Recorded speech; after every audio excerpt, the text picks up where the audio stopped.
శ్రీ గురు చరిత్ర అధ్యాయం 10. శ్రీ గణేశాయ నమః. శ్రీ సరస్వత్యై నమః. శ్రీ గురుభ్యో నమః. సిద్ధయోగి చెప్పిందంతా శ్రద్ధగా వింటున్న నామధారకుడు, స్వామి, శ్రీపాద వల్లభులు కృష్ణానదిలో అంతర్ధానమై వేరొక చోట మరొక అవతారం ఎత్తారని చెప్పారు కదా, అటువంటప్పుడు ఆయన గుప్త రూపంలో కురూపురంలో ఉన్నారని, ఇప్పటికీ అక్కడ తమను ప్రార్థించిన భక్తులను రక్షిస్తున్నారని కూడా చెప్పారే, అదెలా సాధ్యం అని అడిగాడు. నాయనా, శ్రీపాదస్వామి సాక్షాత్తు భగవంతుడే. భగవంతుని మహిమకు అంతులేదు. ఆయన ఏమైనా చేయగల సమర్థుడు. మొదట ఒకడుగా ఉన్న ఆయన తర్వాత త్రిమూర్తుల రూపం ధరించి వేరువేరు కార్యాలు చేయడం లేదా? శ్రీపాదులు ఆ త్రిమూర్తుల స్వరూపమే.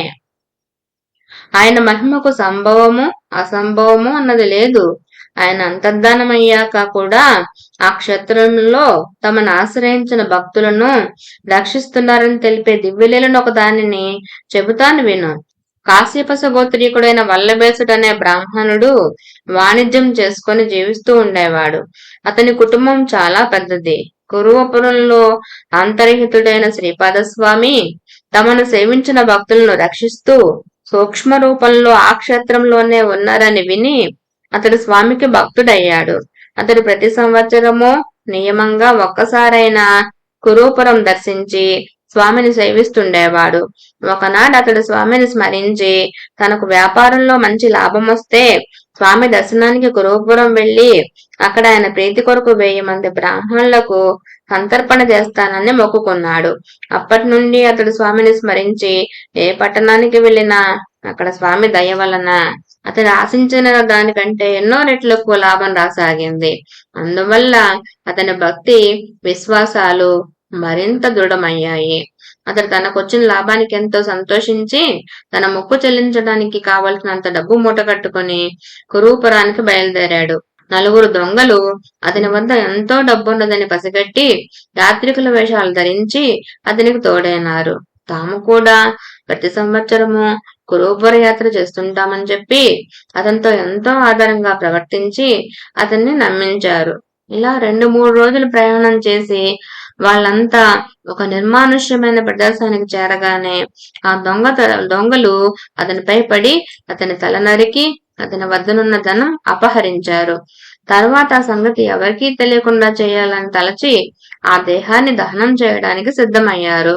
వల్లభేసుడు మరణించే ముందు చివరి క్షణంలో శ్రీపాద వల్లభా అని కేక పెట్టాడు. అందువలన భక్త రక్షకుడైన శ్రీపాద శ్రీవల్లభులు జడలు, భస్మము, త్రిశూలము ధరించిన ఎత్తి రూపంతో ఆ దొంగలకు ప్రత్యక్షమై త్రిశూలంతో వాళ్ళని పొడిచి చంపాడు. అప్పుడు ఆ దొంగల్లో ఒకడు ఆయన పాదాలపై పడి, ప్రభు, నేను దుష్టబుద్ధితో ఆ బ్రాహ్మణ్ణి వెంబడించలేదు. నేను తెలియక వీరిని దారిలో కలిశాను. నిజానికి నేను అన్నడూ దొంగతనం చేసి కూడా ఎరగను. సర్వసాక్షి అయిన మీరు అంతర్దృష్టితో గమనిస్తే మీకే తెలుస్తుంది. స్వామి, నన్ను క్షమించి విడిచిపెట్టవలసింది అని ఆయనను శరణ వేడాడు.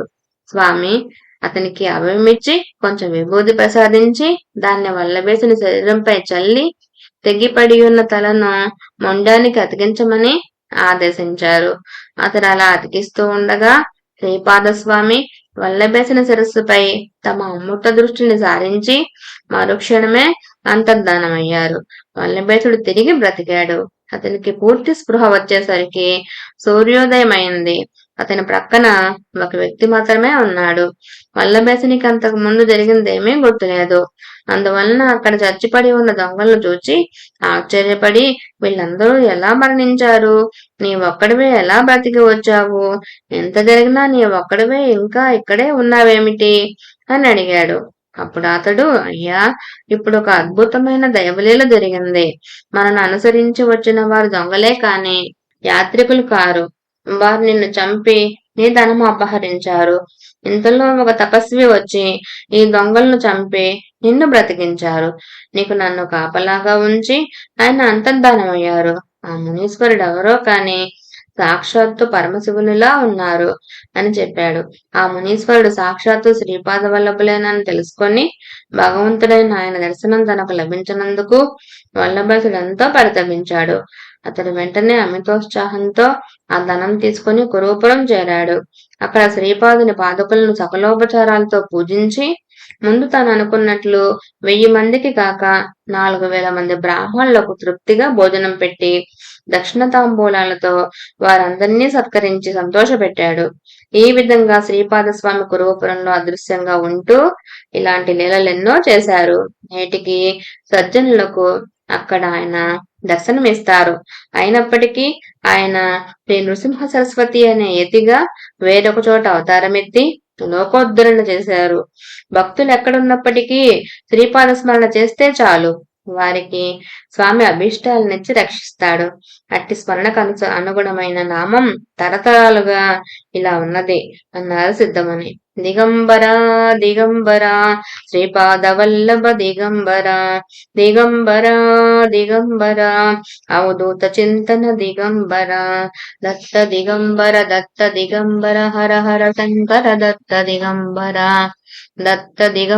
దత్త దిగంబర హరినారాయణ దత్త దిగంబరా దత్త దిగంబరా శ్రీపాదవల్లభ దిగంబరా దత్త దిగంబరా నృసింహయతివర దిగంబరా దిగంబరా దిగంబరా శ్రీపాదవల్లభ దిగంబరా దిగంబరా దిగంబరా అవధూత చింతన దిగంబరా. శ్రీ దత్తాయ గురవే నమః. శ్రీ శ్రీపాద శ్రీవల్లభాయ నమః. శ్రీ నృసింహ సరస్వతి నమః. శ్రీ గురు చరిత్ర అధ్యాయము 11. శ్రీ గణేశాయ నమః. శ్రీ సరస్వతే నమః. శ్రీ గురుభ్యో నమః. ప్రస్తావన. ఈ 11వ 12వ అధ్యాయాలలో ఈ దత్తాత్రేయ స్వామి యొక్క 2వ కలియుగ అవతారమైన శ్రీ నృసింహ సరస్వతి స్వామి వారి వృత్తాంతం చెప్పబడుతుంది. ఇందులో గమనించవలసిన ముఖ్యమైన అంశాలివి. 1. శ్రీపాద స్వామి గాని శ్రీ నృసింహ సరస్వతి స్వామి గాని తాము భగవత్ అవతారాలమని లోకానికి చాటుకోలేదు. శ్రీరాముడు కూడా ఆత్మానం మానుషం మన్యే, నేను మానవుడును అనే తలుస్తున్నాను అన్నాడు. శ్రీకృష్ణుడు తాను భగవద్ అవతారమని అర్జునుడి వంటి ఆంతరంగికులకు కొద్ది మందికి మాత్రమే చెప్పాడు గాని లోకానికి చాటలేదు. దీనిని బట్టి నిజమైన అవతార పురుషుడు తన నిజతత్వాన్ని లోకానికి చాటుకోడని తెలియాలి. వేదవ్యాసుల వంటి సత్యద్రష్టలు కొద్దిమంది మాత్రమే ఈ రహస్యాన్ని గుర్తించి లోకానికి తెలియపరిచారు. 2. ఈ అవతారమూర్తులందరూ తమ నిజమైన విశ్వరూపాన్ని ఆంతరంగికులకు ప్రసాదించి అనుభవపూర్వకంగా తమ దైవత్వాన్ని నిరూపించారు. అలాగని పౌండరీక వాసుదేవుని వంటి కీర్తికములు మాత్రమే తాము అవతార పురుషులమని లోకాన్ని నమ్మింపజూశారు. 3. అవతార పురుషులందరూ సద్గురువులను ఆశ్రయించి సత్సంప్రదాయాన్ని పాటించారే కాని తమ కట్టి ఆలంబనలు అనవసరమని తాము సర్వధర్మాలకు అతీతులమని చెప్పి స్వేచ్ఛాచారులు కాలేదు. 4. అవతార పురుషులందరిలాగే వీరిద్దరూ తాము జన్మతః పరిపూర్ణులైనప్పటికీ వినమ్రులైన సాధకుల వలనే ప్రవర్తించారు కాని సిద్ధులమని విర్రవేగలేదు. 5. వీరు దివ్యలీలలను ప్రదర్శించినప్పటికీ అవి ఆర్తులను రక్షించేవిగాను అర్థార్థులను పోషించేవిగాను నిర్దుష్టమైన ఆధ్యాత్మిక భావనను భక్తులకు ప్రసాదించి వారిని మోక్షోన్ముఖులు చేసేవిగా మాత్రమే ఉన్నాయి.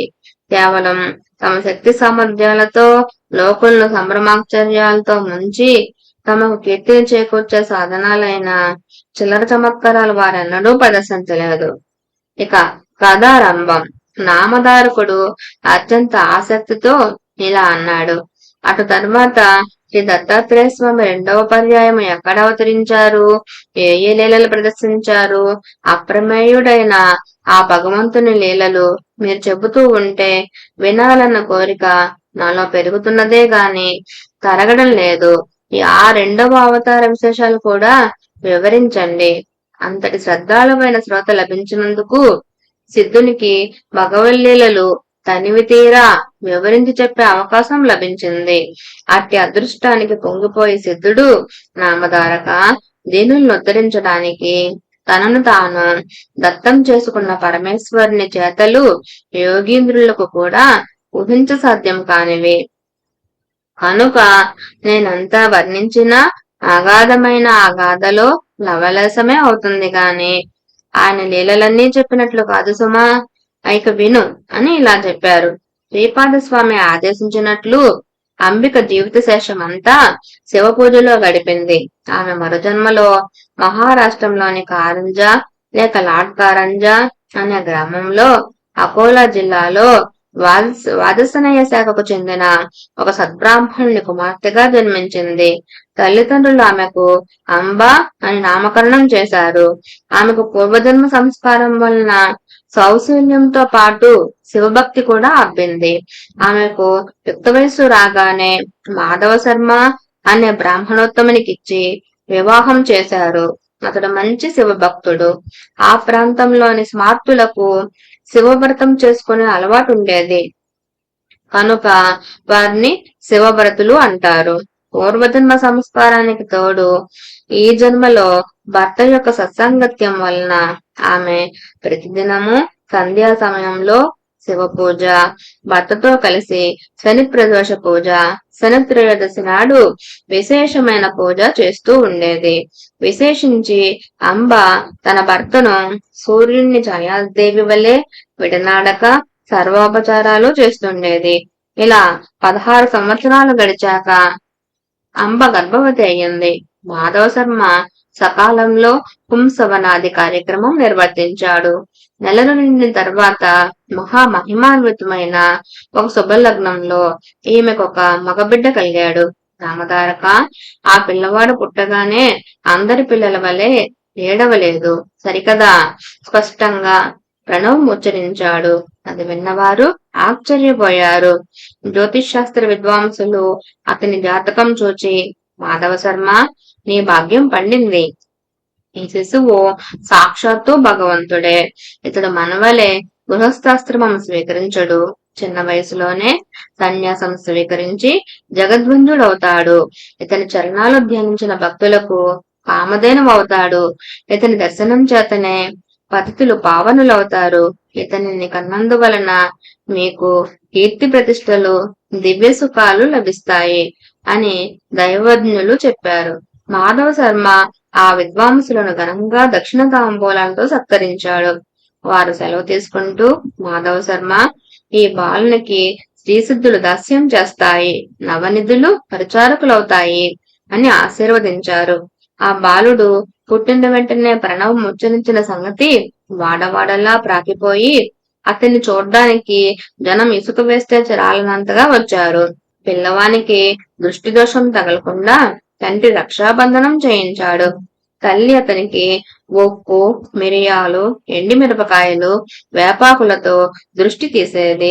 తర్వాత ఒక సుముహూర్తంలో ఆ పిల్లవానికి సాలగ్రామదేవ అని పేరు పెట్టారు. కాని ఇంట్లో అందరూ అతనిని నరహరి అని పిలుచుకునేవారు.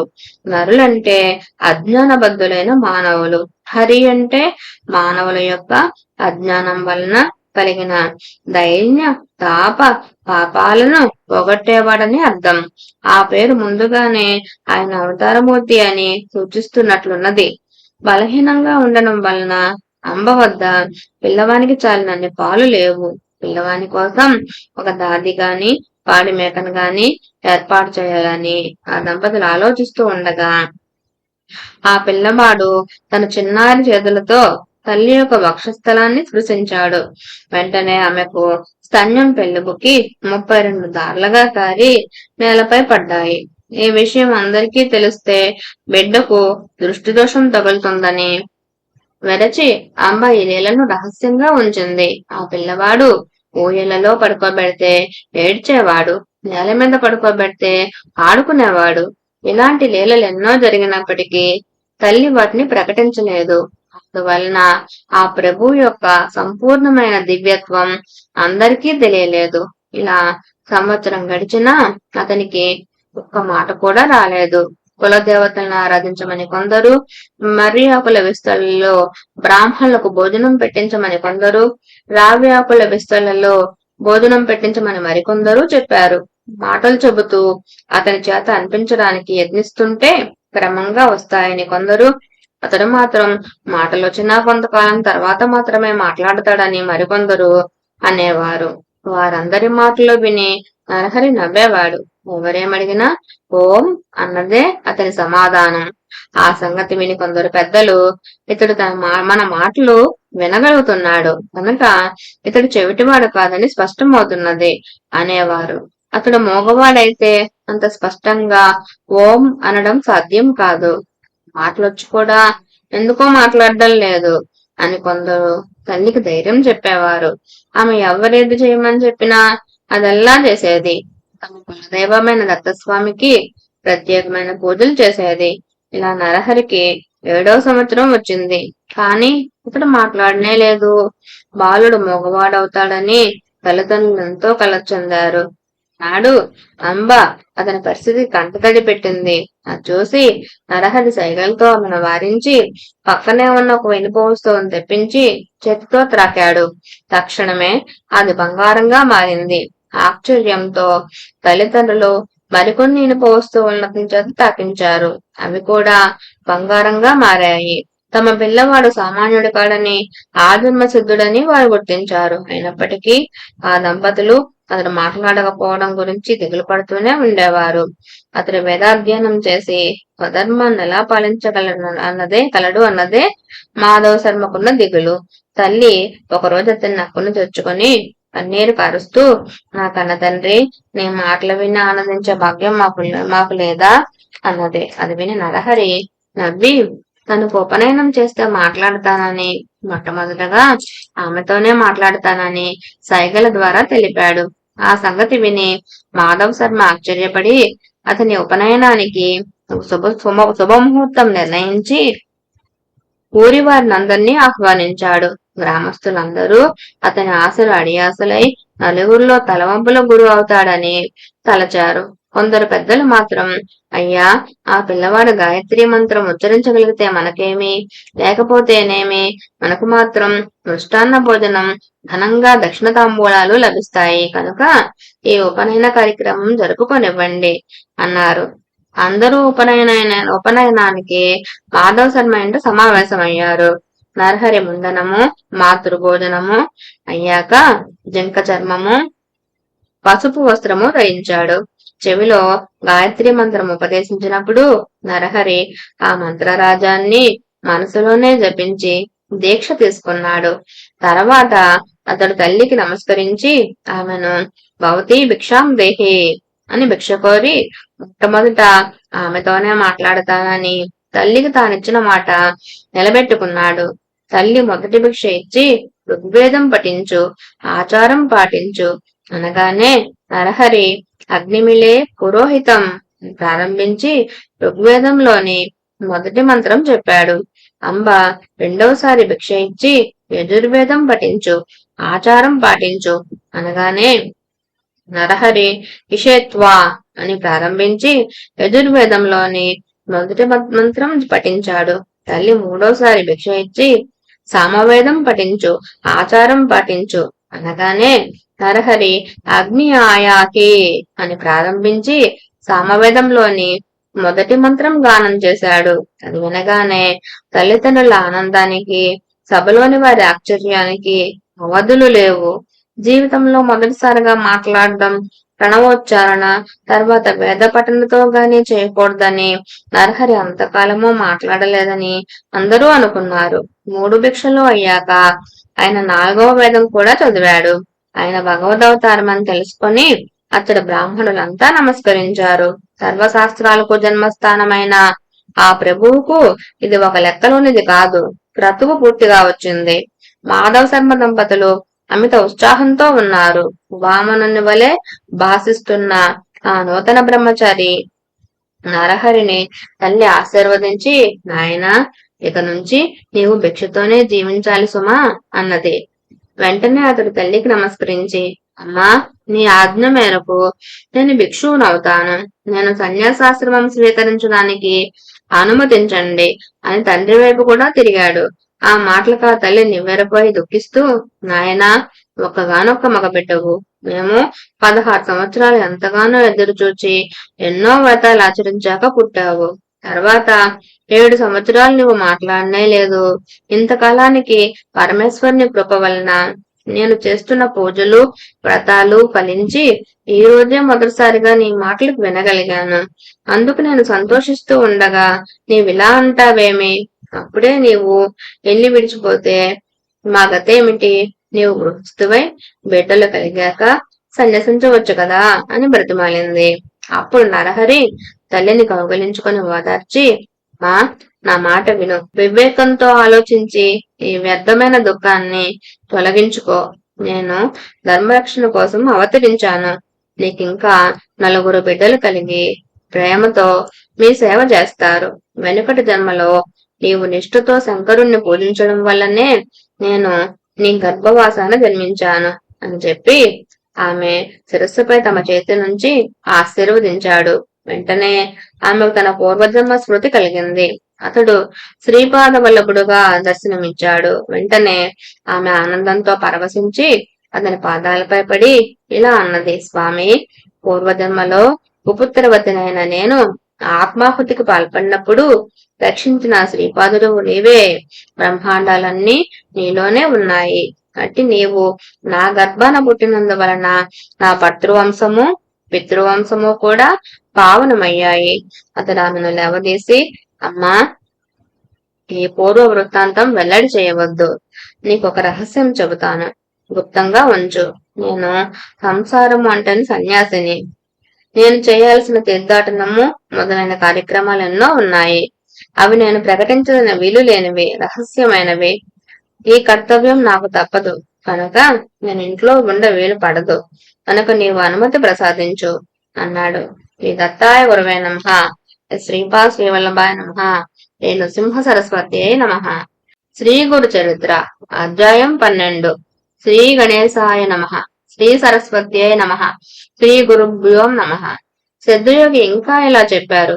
అప్పుడు ఆ తల్లి పుత్రవాత్సల్యంతో ఇలా అన్నది, నాయనా, నీవు లోకానికి ధర్మం చెబుతావు కదా, మరి నీవు కూడా 12 సంవత్సరాలు బ్రహ్మచర్యం అవలంబించాక గృహస్థువై బిడ్డలు కలిగాక సన్యసించి లోకానికి ఆదర్శం చూపాలి కదా. ఇలా క్షణికావేశంలో సన్యాసం స్వీకరిస్తే వాసనాక్షయం అవక మానవులు పతితులవుతారని శాస్త్రాలు హెచ్చరిస్తున్నాయి కదా అని బ్రతిమాలింది. అప్పుడు వటువైన నరహరి అలనాడు కపిలుడు తల్లికి జ్ఞానోపదేశం చేసిన విధంగా ఆమెకు తత్వం ఇలా బోధించాడు. అమ్మా, భౌతికమైన శరీరాలు వైభవము అశాశ్వతాలే. మరణం లేనివాడంటూ ఎవడూ లేడు. మృత్యుదేవత ఎప్పుడు జీవితాన్ని వెంటనంటే ఉంటుంది.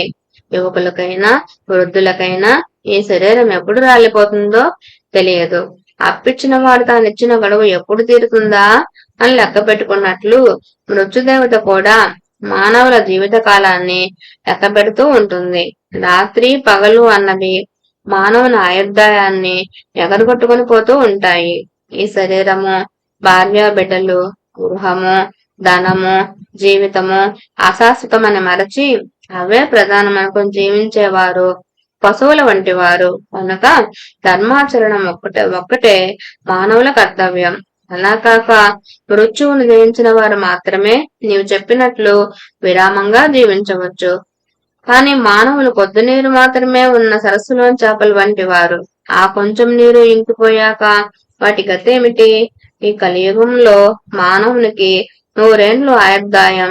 ఇందులో సగకాలం నిద్రలోనూ, బాల్యము పరాధీనతల వల్ల కొంతకాలము గడిచిపోతుంది. ఇటు జీవితంలో ప్రాప్తించే సంపద క్షణకాలముండి వాడిపోయేదే. కాలచక్రం గర్భంలోని పిండములను, శిశువులను, బాలులను, యువకులను, విఘ్నులను, దేవతలను, సర్వజీవులను మృంగివేస్తుంది. దేని మీదైనా మమకారం పెట్టుకోవడం ఆత్మవంచనే. దుఃఖాన్ని కొని తెచ్చుకోవడమే అవుతుంది. బయట చర్మము, లోపల మాంసము, ఎముకలు, రక్తము గల ఈ శరీరం నీటి బుడగ లాంటిది. శరీరం జడము, నశ్వరము. ఆత్మ చిస్వరూపము, శాశ్వతము. దానికి సుఖదుఖాలు లేవు. ఉన్నాయనుకోవడం అజ్ఞానం మాత్రమే.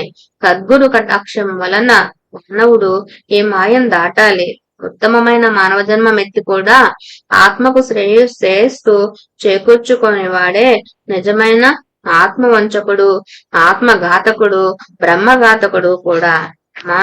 ఈ మాట సామాన్యుల విషయంలోనేంత వాస్తవమైతే కారణజన్ముడనైన నాకేది కర్తవ్యం? విషయ సుఖాలు వదలలేని వారికి నీవు చెప్పినట్లు గృహస్థాశ్రమం తర్వాత సన్యసించడమే క్రమం తగి ఉన్నది. నాకట్టి విషయ వాసనలే లేవు కనుక ధీమంతుడనైన నాకు ఎట్టి విఘ్నాలు రాజాలవు. నేను బ్రహ్మచర్యాశ్రమం నుండే సన్యాసం తీసుకుంటాను. నన్ను ధ్యానిస్తూ ఉండు, సంసారాన్ని దాటగలవు అని యశోదకు బాలకృష్ణుడు చెప్పినట్లు తన దివ్య రూపాన్ని దర్శింపజేశాడు. ఆయన ప్రసాదించిన యోగ దృష్టితో ఆమె ఆ మూర్తిని కన్నులారా దర్శించి ఇలా అన్నది, స్వామి, నీవు పుట్టిక లేనివాడవు. బ్రహ్మాండాలన్నీ నీలోనే ఉన్నాయి. బ్రహ్మకు కూడా నీ గుణరూపాలు కొంచెమైనా తెలియరానివి. మాయా మోహితురాలనైన మానవ స్త్రీని నాకెలా తెలుస్తాయి? ఈ జ్ఞానమైనా నీవనుగ్రహించిందే. నీవు సత్య సంకల్పుడవు. నీ సంకల్పానికి నేను అడ్డు చెప్పను. లోకహితం చేయడానికి అవతరించిన నిన్ను నా పుత్రుడవని తలచి ఇంట కట్టిపెట్టుకొనడం తగదు. అయితే నీ యొక్క ఈ దివ్యమైన ఆకారం నా మనస్సులో స్థిరంగా నిలిచేటట్లు అనుగ్రహించు. నాకింకా పుత్రులు కలుగుతారు అన్నావు. మాకింకొక బిడ్డ పుట్టే వరకైనా నీవిక్కడే ఉండు. అప్పటి వరకు సన్యసించడానికి నేను అనుమతించను. నీవు నా మాట వినకుండా వెళ్ళిపోతే నేను మరణిస్తాను. నిన్ను విడిచి నేను బ్రతకలేను అని ప్రార్థించింది. అప్పుడు శ్రీహరి, అమ్మా, నీకొక సంవత్సరంలోగా కవలలు పుడతారు. అంతవరకు ఉంటాను గాని ఆ తర్వాత నా సంకల్పానికి అడ్డు చెప్పకూడదు అని ఆమె వద్ద మాట తీసుకున్నాడు. అతడు పరమేశ్వరుడు అన్న జ్ఞానంతో స్వామిని ఆ దంపతులు నిత్యము అర్చిస్తూ ఉండేవారు. చతుర్వేద పారంగతులు, షట్శాస్త్ర నిపుణులు కూడా ఆయన వద్ద విద్యార్థులై కృతార్థులయ్యారు. ఆయన ఎందరికో వేదాలు బోధించేవారు. పామరులకు ఆయన ధర్మ సూక్ష్మాలు చెప్పేవారు. ఇలా సంవత్సరం గడిచేసరికి అంబకు 2 మగపిల్లలు పుట్టారు. వారికి 3 నెలలు రాగానే ఒకరోజు అంబ పిల్లల్ని ఆడిస్తూ ఉంటే నరహరి వచ్చి, అమ్మా, నేను చెప్పినట్లే వీరిద్దరూ పుట్టారు. నీకింకా 2 కొడుకులు, ఒక కూతురు కలుగుతారు. నీ కోరిక ఫలించింది. నా మాట నిలబెట్టుకున్నాను కనుక నీవిచ్చిన మాట ప్రకారం నాకు అనుమతిస్తే నేను తీర్థయాత్రలకు బయలుదేరతాను. అయితే నీవు మాత్రం నన్ను సంతోషంగా సాగనంపాలి అన్నారు. అప్పుడు తల్లిదండ్రులు ఆయనకు నమస్కరించి, మేమెంతవరకు మాయలో తగులుకొని నీవు మా బిడ్డవనే భ్రాంతితో ఎప్పుడైనా నిష్ఠూరాలాడి ఉంటే మమ్మల్ని క్షమించు. నీవే నా కులదైవమని ఇప్పుడు తెలుసుకున్నాము. నీవు మా వంశాన్ని ఉద్ధరించడానికి ఇక్కడ జన్మించావు. నీవు మా రక్త మాంసాలు పంచుకోవడం ద్వారా మా దేహాలు కూడా పవిత్రమయ్యాయి. ఇక ముందు మా గతి ఏంటి అన్నారు. మీ దర్శనం మాకు ఇంకెప్పటికీ లేకుంటే మేము ఎలా జీవించగలము అన్నారు. అప్పుడు నరహరి, మీరు ఎల్లప్పుడూ నన్ను ధ్యానించండి. మీకు ఇక జన్మ ఉండదు. అమ్మా, నీకు నన్ను చూడాలని ఉంటే నన్ను స్మరిస్తే తక్షణమే నీకు నా దర్శనం అవుతుంది.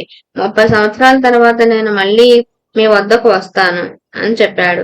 అలా తల్లిదండ్రుల అనుమతి తీసుకొని ఆయన తలపై శిరస్త్రాణము, కౌపీనము, కాషాయాంబరము చేత దండము ధరించి చిరునవ్వులలికిస్తూ మహా సంతోషంగా బయలుదేరాడు. ఆ దృశ్యం చూసిన జనం 9 సంవత్సరాల పిల్లవాడు ఇల్లు విడిచిపోవడానికి ఈ తల్లి ఎలా అనుమతిస్తున్నది అని ఆశ్చర్యపోయారు. కొందరు, ఈయన అవతారమూర్తి, ఈయనను కన్న తల్లిదండ్రులు ధన్యులు అన్నారు. సాధువులు ఆయన భగవంతుడనే భావంతో నమస్కరించారు.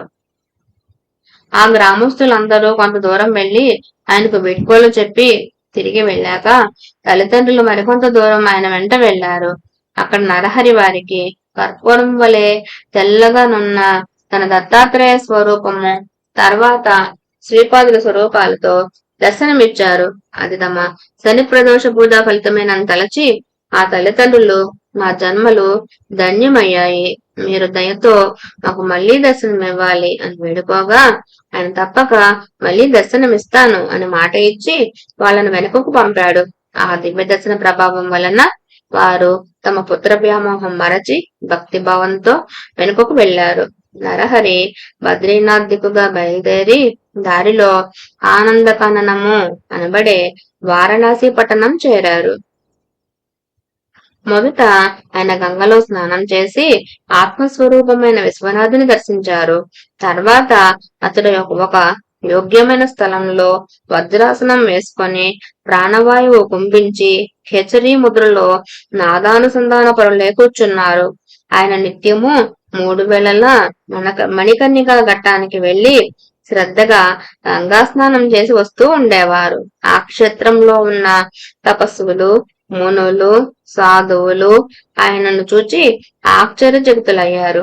యవ్వనం కూడా పూర్తిగా రాకముందే అంతటి వైరాగ్యము, కఠోరమైన తపస్సు చూచి ఆయన యోగపూర్ణుడని తెలుసుకొని నమస్కరిస్తూ ఉండేవారు. అచ్చటి ఎత్తులలో వృద్ధుడు శ్రేష్ఠుడు అయిన కృష్ణ సరస్వతి ఆయనకు భక్తితో నమస్కరిస్తూ ఉండేవారు. ఆయన సాక్షాత్తు అవతార పురుషుడని, సన్యాస మార్గాన్ని పునరుద్ధరిస్తాడని, ఆయన విశ్వగురుడు అయినప్పటికీ లోకోద్ధరణ కోసం మాత్రమే ఆదర్శప్రాయుడైన సాధకునిలా తపస్సు చేస్తున్నాడని, కనుక ఆయన వయస్సులో చిన్నవాడైన జ్ఞానంలో వృద్ధిలే కనుక ఆయనకు యతులు కూడా నమస్కరించవచ్చునని కృష్ణ సరస్వతి చెబుతూ ఉండేవారు. చివరకు ఆ కృష్ణ సరస్వతి స్వామి ఆదేశానుసారం ఆయన శిష్యులు నరహరి వద్దకు వెళ్లి నమస్కరించి, స్వామి, మీరు పరమేశ్వరులే కాని మానవమాతులు కారు. సజ్జనులను ధర్మాన్ని ఉద్ధరించడానికి భూమిపై అవతరించారు. శ్రీ ఆదిశంకరులు స్థాపించిన సన్యాస మార్గం దాదాపు లుప్తమైంది. దాన్ని మరలా మీరే నిర్దుష్టం చేసి విస్తరింపజేయాలి. అధికారులు కాని వారికి ఈ మార్గం భయంకరమైనదైనా బుద్ధిమంతులకు సులభంగా ఆత్మానందం ఇచ్చే ఈ సన్యాస మార్గాన్ని మీరే పునరుద్ధరించాలి. సన్యాసులమైన మేము ఇప్పుడు మిమ్మలను సేవిస్తే లోకనింద ఏర్పడుతుంది. కనుక మీరు కూడా సన్యసిస్తే మేము కూడా మీ సేవ చేసుకోవచ్చు అని ప్రార్థించారు. నరహరి వారి ప్రార్థనను మన్నించి సత్సాంప్రదాయ సముద్ధరణ కోసం శ్రీకృష్ణ సరస్వతి పాదులను గురువుగా స్వీకరించి శాస్త్ర పద్ధతిన వారి వద్ద సన్యాసం స్వీకరించారు. అప్పుడు గురువిచ్చిన దీక్షానామం శ్రీ నృసింహ సరస్వతి. తర్వాత ఆయన కొంతకాలం కాశీపట్టణంలోనే ఉండి మానవులకు 4 పురుషార్థాలను ప్రసాదించగల వేదార్థాన్ని భక్తులకు ప్రవచించారు. అంతవరకు గురు కథను శ్రద్ధగా వింటున్న నామధారకుడు, స్వామి, నాకొక సందేహం కలుగుతున్నది. విశ్వగురువుడైన శ్రీగురునికి ఇంకొకరు గురువు ఎలా కాగలరు? గురువును ఆశ్రయించి ఆయన సాధించవలసిందేమున్నది అని అడిగాడు. సిద్ధయోగి ఇలా చెప్పారు. పూర్వము శ్రీరామచంద్రుడు వశిష్ఠ మహర్షిని, శ్రీకృష్ణుడు సాందీపని మహర్షిని గురువులుగా వరించినట్లే శ్రీగురుడు కూడా శ్రీకృష్ణ సరస్వతి స్వామిని గురువుగా ఎన్నుకున్నారు. ఈ గురు సాంప్రదాయం అనాది సిద్ధమైంది. దీనికి మూల పురుషుడు సదాశివుడు, ఆయన శిష్యుడు విష్ణువు, విష్ణువు శిష్యుడు బ్రహ్మదేవుడు. అటు తర్వాత గురు పరంపర ఇలా కొనసాగింది. బ్రహ్మదేవుడి నుండి వశిష్ఠుడు, ఆయన నుండి శక్తి, శక్తి నుండి పరాశరుడు, పరాశరుడు నుండి వ్యాసుడు, ఆయన నుండి సుకుడు, సుకుడు నుండి గౌడపాదుడు, తర్వాత గోవింద భగవత్పాదాచార్యులు, ఆ తర్వాత శంకర భగవత్పాదులు, తర్వాత విశ్వరూపుడు, ఆ తర్వాత బౌద్ధజ్ఞానగిరి, తర్వాత సింహగిరి, తర్వాత ఈశ్వర తీర్థుడు, తర్వాత నృసింహ తీర్థుడు, ఆ తర్వాత విద్యారణ్యుడు, తర్వాత మలయానందుడు, తర్వాత దేవతీర్థుడు, తర్వాత యాదవేంద్ర సరస్వతి, తర్వాత కృష్ణ సరస్వతి. ఈ కృష్ణ సరస్వతి స్వామియే శ్రీగురుడు అని ప్రసిద్ధికెక్కిన శ్రీ నృసింహ సరస్వతి స్వామి యొక్క గురువు. తర్వాత శ్రీగురుడు తాము స్వయంగానే పవిత్రులైనప్పటికీ అనేక పుణ్యతీర్థాలు దర్శిస్తూ బదరికాశ్రమం చేరారు. తర్వాత ఆయన మేరు పర్వతానికి ప్రదక్షిణంగా సంచరిస్తూ సర్వక్షేత్రాలు దర్శిస్తూ పుణ్యతీర్థాల్లో స్నానం చేస్తూ శిష్యులతో కలిసి గంగా సాగర సంగమం చేరారు. ఆయన మొదట గంగకు ప్రదక్షిణంగా ప్రయాగ వరకు తటాకయాత్ర చేశారు. అది కూడా గంగా ప్రదక్షిణంతో సమానమే. అందుకే ప్రయాగను కూడా గంగాసాగరము అంటారు. ప్రయాగలో వారికి ఎంతో మంది శిష్యులయ్యారు. ఆ క్షేత్రంలో మాధవుడు అనే బ్రాహ్మణుడికి శ్రీగురుడే స్వయంగా తత్వం ఉపదేశించి సన్యాసమిచ్చారు. శ్రీ దత్తాయ గురవే నమః. శ్రీ శ్రీపాద శ్రీవల్లభాయ నమః. శ్రీ నృసింహ సరస్వతియే నమః. అక్కడ కొంతకాలం నిరంతర యోగనిష్ఠుల్లో గడిపి ప్రయాగ చేరారు శ్రీగురుడు. ఓం సాయిరామ్. శ్రీగురు చరిత్ర అధ్యాయం 13. శ్రీ గణేశాయ నమః. శ్రీ సరస్వత్యాయ నమః. శ్రీ గురుభ్యో నమః. ప్రస్తావన 13, 14, 15 అధ్యాయాల్లో శ్రీగురుడు శిష్యులకు ఆశ్రమ ధర్మాలను వివరించి విధిస్తాడు. పరమ పురుషార్థ ప్రాప్తికి ధర్మం పునాది లాంటిది.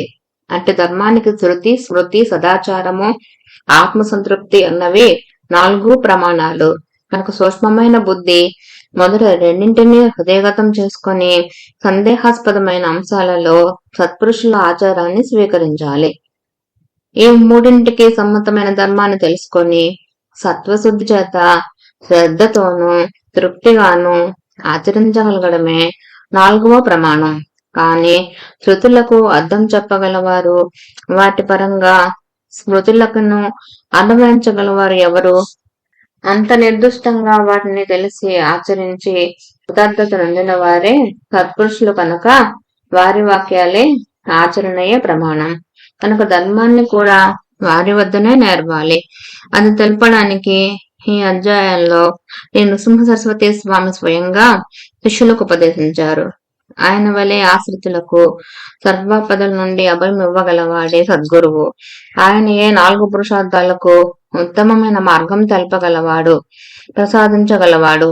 సన్యాస ధర్మాలను శ్రద్ధతో పరిశీలించి వాటిని ఆచరించడానికి సంసిద్ధులైన వారే తురి ఆశ్రమాన్ని స్వీకరించ యోగ్యులని ఈ అధ్యాయం తెలుపుతుంది.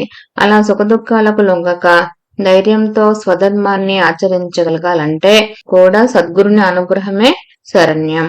కథారంభం. శ్రీగురుని కథ శ్రద్ధగా విని పులకించిపోయిన నామధారకుడు సిద్ధమునికి నమస్కరించి, స్వామి, ఈ శ్రీగురు చరిత్ర ఎంత విన్నా తనివి తీరడం లేదు. నా పరిస్థితి లేత పచ్చికను చవి చూసిన ఆకలిగొన్న ఆవువలే ఉన్నది. నేనెంత అల్పజ్ఞుడనో నాకెప్పుడు తెలుస్తున్నది. అజ్ఞానం వలన భ్రష్టుడనై నేనే అనేక కష్టాలు కొని తెచ్చుకున్నానని, శ్రీగురుని పక్షాన ఎట్టి లోపము లేదని తెలుసుకున్నాను. అజ్ఞానాంధకారంలో దారి కనిపించుకున్న నాకు జ్ఞానజ్యోతి అయిన మీరే శ్రీగురుని చూపారు. మీ రూపంలో శ్రీగురుడే నన్ను అనుగ్రహించారు. మీరు చేసిన మేలుకు నేను ఎప్పటికీ మీ రుణం తీర్చుకోలేను. కల్పవృక్షానికి, చింతామణికి జ్ఞానమిచ్చిన వారికి ఏమి చేసి ప్రత్యుపకారం చేయగలం? మీ బోధ వలన నాకు సర్వార్థ సాధకమైన నిరంతర గురుస్పందన కుదురుతోంది. దయతో అటు తర్వాత శ్రీగురుడు ఎక్కడికి వెళ్లారో, ఏమి చేశారో సెలవేయండి అని ప్రార్థించాడు. సిద్ధయోగి సంతోషంతో అతని శిరస్సును చేపెట్టి, నీ జన్మ ధన్యమైంది. శ్రీగురుని పాదాలు నీ హృదయంలో చోటు చేసుకున్నాయి కనుకనే ఈ కోరిక కోరగలుగుతున్నావు. అందువల్ల నీవు తరించడమే కాక సాటివారిని కూడా తరింపజేయగలవు. నీవు అడుగుతుంటే మాకు కూడా ఆనందం కలుగుతున్నది అని ఆ వివరాలు ఇలా చెప్పారు. శ్రీగురుడు ప్రయాగలో ఉండగానే వారి మహిమ గురించిన ఖ్యాతి అన్ని దిక్కులా వ్యాపించి ఎందరో ఆయనకు శిష్యులయ్యారు. వారిలో ముఖ్యుడు మాధవుడు, సిద్ధుడు, బాలుడు, ఉపేంద్రుడు, జ్ఞానజ్యోతి, సదానందుడు, కృష్ణుడు అనే 7గురము స్వామికి ముఖ్య శిష్యులము. మా అందరి పేర్లకు చివరి సరస్వతి అనే బిరుదు ఉంటుంది. శ్రీగురుడు మమ్మల్ని మరికొందరు శిష్యులను వెంటబెట్టుకుని అనేక తీర్థాలు, క్షేత్రాలు పావనం చేస్తూ దక్షిణ దేశం తిరిగి వచ్చి పూర్వాశ్రమంలో తమ జన్మస్థానమైన కారంజనగరం చేరారు. అప్పుడు వారి తల్లిదండ్రులు, తోబుట్టువులు ఆయన రాకకి ఎంతో సంతోషించారు. స్థానిక జనమంతా ఆయనను దర్శించి పూజించారు. వారిలో బ్రాహ్మణులందరూ స్వామిని తమ ఇంటికి భిక్షకు ఆహ్వానించసాగారు. శ్రీగురుడు అందరి ఆహ్వానాలు అంగీకరించి ఒకే సమయంలో అనేక రూపాల్లో అందరి ఇళ్లకు వెళ్లి భిక్ష చేశారు. అందరూ ఈ లీలకు ఆశ్చర్యపడి ఆయన సర్వవ్యాపకుడైన భగవదవతారమని గుర్తించారు. ఒకరోజు ఆయన తల్లిదండ్రులకు శ్రీపాదుల రూపంలో మళ్లీ దర్శనమిచ్చారు. వెంటనే అంబకు పూర్వజన్మ స్మృతి కలిగి భర్తతో, నాదా, కిందటి జన్మలో లోకపూజ్యుడైన కొడుకు కలగాలని నేను శ్రీపాద స్వామిని పూజించి వారి ఆదేశానుసారం శని ప్రదోష పూజ చేశాను. ఈ జన్మలో ఆ కోరిక నెరవేరి నా జన్మ సార్థకమైంది అని చెప్పింది. అప్పుడు ఆ దంపతులు తమను సంసార సాగరం నుండి ఉద్ధరించమని ఆయన్ను కోరారు. అప్పుడు శ్రీగురుడు ఏ వంశంలో ఉత్తముడైన సన్యాసి జన్మిస్తాడో ఆ వంశంలో 42 తరాల వారు తరిస్తారు. ఆ కులమంతరికి బ్రహ్మలోక ప్రాప్తి కలుగుతుంది. అంతకుముందు నరకంలో పుట్టిన పితృదేవతలు కూడా బ్రహ్మలోకం పొందుతారు. మీ కులంలో నేను జన్మించాను కనుక మీకు బ్రహ్మ పదం లభిస్తుంది. మీ పిల్లలు పూర్ణాయుష్మంతులై అష్టైశ్వర్యవంతులై సుఖంగా జీవిస్తారు. మీరు వారి బిడ్డలను మనుమలను చూడగలుగుతారు.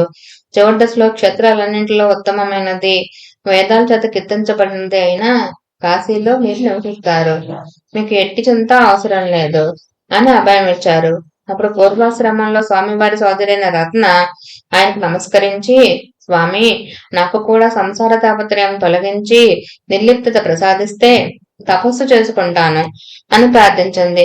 అప్పుడు శ్రీగురుడు నవ్వి, అమ్మా, స్త్రీలకు పతి సేవ వలన మోక్షం లభిస్తుంది, అభిష్టాలు కూడా నెరవేరుతాయి. కాబట్టి భర్తయ్య పరమేశ్వరుడన్న భావంతో ఆయన్ను సేవించు.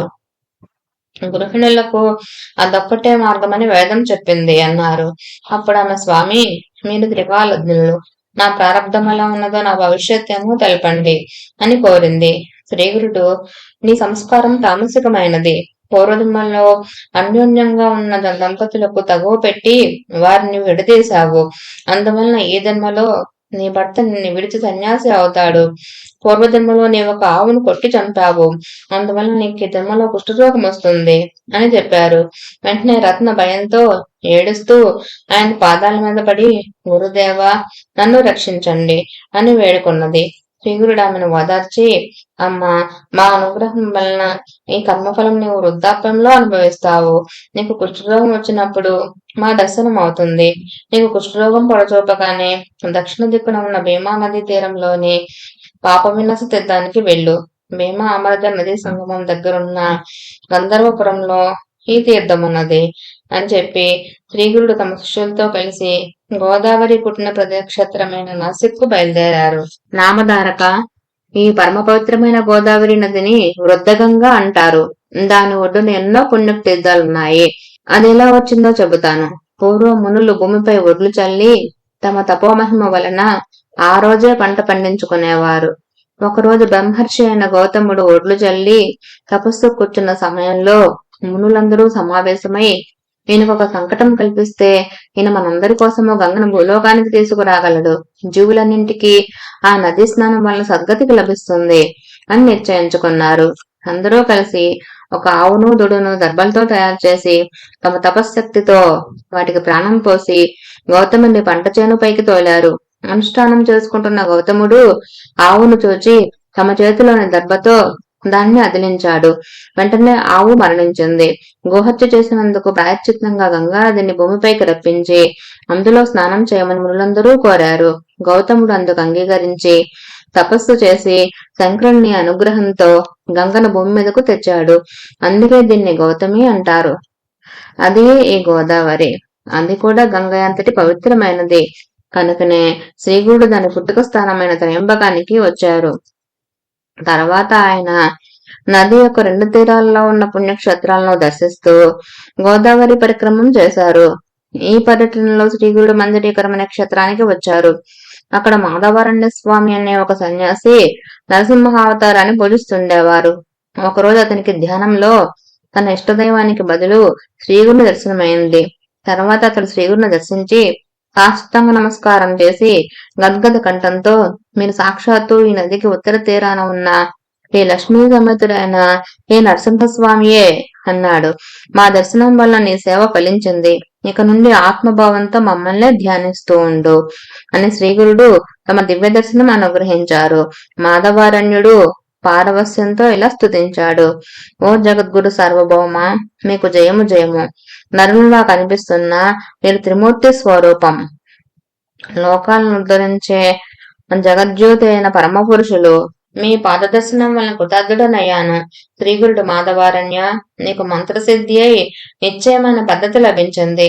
నీవు నిత్యము మా స్వరూపమైన నృసింహమూర్తికి మానసిక పూజ చేశావు కనుకనే మా ప్రత్యక్ష దర్శనం లభించింది, నీకు శాశ్వత బ్రహ్మపదం లభిస్తుంది అని ఆశీర్వదించి గోదావరి పరిక్రమం కొనసాగించారు. తర్వాత శ్రీగురుడు వాసర బ్రహ్మేశ్వర క్షేత్రం చేరి స్నానానికి శిష్యులతో కలిసి నది ఒడ్డుకు వచ్చారు. ఆ క్షేత్రంలో ఒక బ్రాహ్మణుడు తీవ్రమైన కడుపు నొప్పితో బాధపడుతుండేవాడు. అన్నం తింటే చాలు అతడికి ప్రాణం పోయేంత బాధ కలిగేది. ఒక మహర్నవమి నాటికి అతడు భోజనం చేసి 4 రోజులైంది. ఆ రోజు అతడు కడుపు నిండా భోజనం చేసేసరికి విపరీతమైన కడుపు నొప్పి వచ్చింది. అన్ని జీవులకు ఆధారమైన అన్నం సరిపడకుండా వచ్చాక నేను జీవించడం కంటే మరణించడమే మేలు అనుకుంటూ అతడు ఆ రోజు గోదావరిలో పడి చావాలని నిశ్చయించుకున్నాడు. అతడు తన మెడకు ఒక బండ కట్టుకొని ఆయాసపడుతూ చివరిసారిగా శివుని స్మరించి, స్వామి, నేను పూర్వజన్మలో పేదలకు అన్నదానం చేయలేదో, అతిథులను ధిక్కరించానో, ఈ జన్మలో భూమికి భారం అయ్యాను. ఎట్టి పుణ్యము గత జన్మలో చేయనందువలనే కాబోలు ఈ జన్మలో కొద్దిపాటి పుణ్యఫలం కూడా అనుభవించలేదు. బ్రాహ్మణుల జీవనము, పశువుల గ్రాసము అపహరించో, నమ్మిన వారికి ద్రోహం చేశానో, తల్లిదండ్రులను అవమానించానేమో, లేక ఎన్నో జీవులకు నివాసమైన వనానికి నిప్పు పెట్టానో, తల్లిదండ్రులను విడిచి భార్యతో కలిసి మృష్టాన్న భోజనం చేశానో, లేక వధువులను చంపానేమో, లేకుంటే అన్నమే గిట్టని ఈ వ్యాధి నాకెందుకు వస్తుంది, ఈశ్వరుని భక్తితో పూజించలేదో, లేక నేను సద్గురువును నిందించానేమో, లేకుంటే నన్ను ఏ దైవమో ఎందుకు అనుగ్రహించదు అని ప్రతిపించి నదిని సమీపించాడు. సరిగ్గా సమయానికి శ్రీగురుడు తన శిష్యులతో కలిసి స్నానం చేయడానికి నది వద్దకు వచ్చారు. ఆ బ్రాహ్మణుడు చూసి ఆయన అతనిని తీసుకురమ్మని శిష్యులను పంపారు. శిష్యులు పరుగున పోయి నీటిలో మునగబోతున్న ఆ విప్రుణ్ణి బలవంతాన శ్రీగురుని వద్దకు తీసుకువచ్చారు. స్వామి అతనితో, బ్రాహ్మణుడా, ఆత్మహత్య మహాపాపం అని తెలిసి కూడా నీవందుకే పాల్పడుతున్నావేమి అని అడిగారు. ఆ బ్రాహ్మణుడు, స్వామి, నన్ను ఈ విషయం అడిగి మాత్రం ప్రయోజనమేమున్నది? పక్షానికి నెలకి ఒకసారి భోజనం చేసినా కూడా భరించరాని బాధ కలుగుతున్నది. అన్నం తినకుండా నేను ఎలా బ్రతికేది? నేను జీవించడం వలన భూమికి భారమే గాని ప్రయోజనం ఏమున్నది అని చెప్పి కన్నీరు కార్చాడు. శ్రీగుడు, నాయన, క్షణంలో నీ బాధ పోగొట్టగల ఔషధం ఇస్తాను, భయం లేదు. ముందుగా నీవు నిర్భయంగా రుచికరమైన భోజనం చేయి అన్నారు. ఆ బ్రాహ్మణుడు ఆయనపై విశ్వాసం ఉంచి శ్రీగుడికి నమస్కరిస్తుండగా ఆ గ్రామాధికారి కూడా వచ్చి నమస్కరించాడు. శ్రీగుడు, నీవెవరు, ఎక్కడుంటావు అని అడిగారు. ఆ గ్రామాధికారి, స్వామి, మాది ఆపస్తంభ శాఖ, కౌండిన్యస గోత్రము. నన్ను సాయందేవుడు అంటారు. మా స్వస్థానం కడకంచి, అంటే కాంచీపురం. కేవలం భక్తి కోసం ఒక యవనరాజు సేవలో సంవత్సరం నుండి పనిచేస్తున్నాను. మీ దర్శనం వలన నా జన్మాంతర పాపాలన్నీ నశించాయి. గంగలో స్నానం చేస్తేనే పాపాలు నశిస్తాయి. చంద్రుడు రాత్రి సమయాల్లో మాత్రమే తాపాన్ని పోగొడతాడు. అల్పవృక్షం తన నీడను ఆశ్రయిస్తే మాత్రమే కోరింది ప్రసాదిస్తుంది. కానీ ఈ విశ్వాన్ని తగింపజేయడానికి అవతరించిన తమ దర్శనం తక్షణమే పాప తాప దైన్యాలను హరించి ధర్మార్థ కామమోక్షాలను ప్రసాదించగలదు. నా అదృష్టం వలన అప్రయత్నంగానే మీ దర్శనమయ్యింది అని స్తుతించాడు. శ్రీగురుడు అతన్ని ప్రేమగా తమ దగ్గర కూర్చోబెట్టుకుని, సాయందేవా, నేను ఒక మాట చెబుతాను విను. ఈ బ్రాహ్మణునికి ఉదరసోల రోగం ఉన్నది. భోజనం లేకుండా అతను ఎలా బ్రతుకుతాడు? అతని రోగానికి మృష్టాన్న భోజనమే మందు. కనుక నీవు ఇతన్ని తీసుకువెళ్లి మంచి భోజనం పెట్టు అని ఆదేశించారు. సాయందేవుడు ఆశ్చర్యచకితుడై, స్వామి, 4 రోజుల ఉపవాసం తర్వాత నిన్న ఒక్కరోజు తింటేనే ఇతను ఆ బాధ భరించలేక ఇప్పుడు ఆత్మహత్యకు సిద్ధమయ్యాడు. ఇతనికి భోజనం పెడితే బ్రహ్మహత్యా పాతకం చుట్టుకుంటుందేమో అన్నాడు. స్వామి నవ్వి, అలా అయితే ఇంకా మంచి మందు చెబుతాను విను. నన్ను మించిన వైద్యుడే లేడు. ఇతనికి పరమాన్నం, గారెలతో కూడిన భోజనమే పరమౌషధం.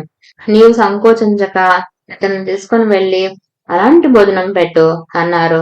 సాయందేవుడు ఆయనకు నమస్కరించి శిష్య సమేతంగా శ్రీగురుని కూడా భిక్షకు ఆహ్వానించాడు.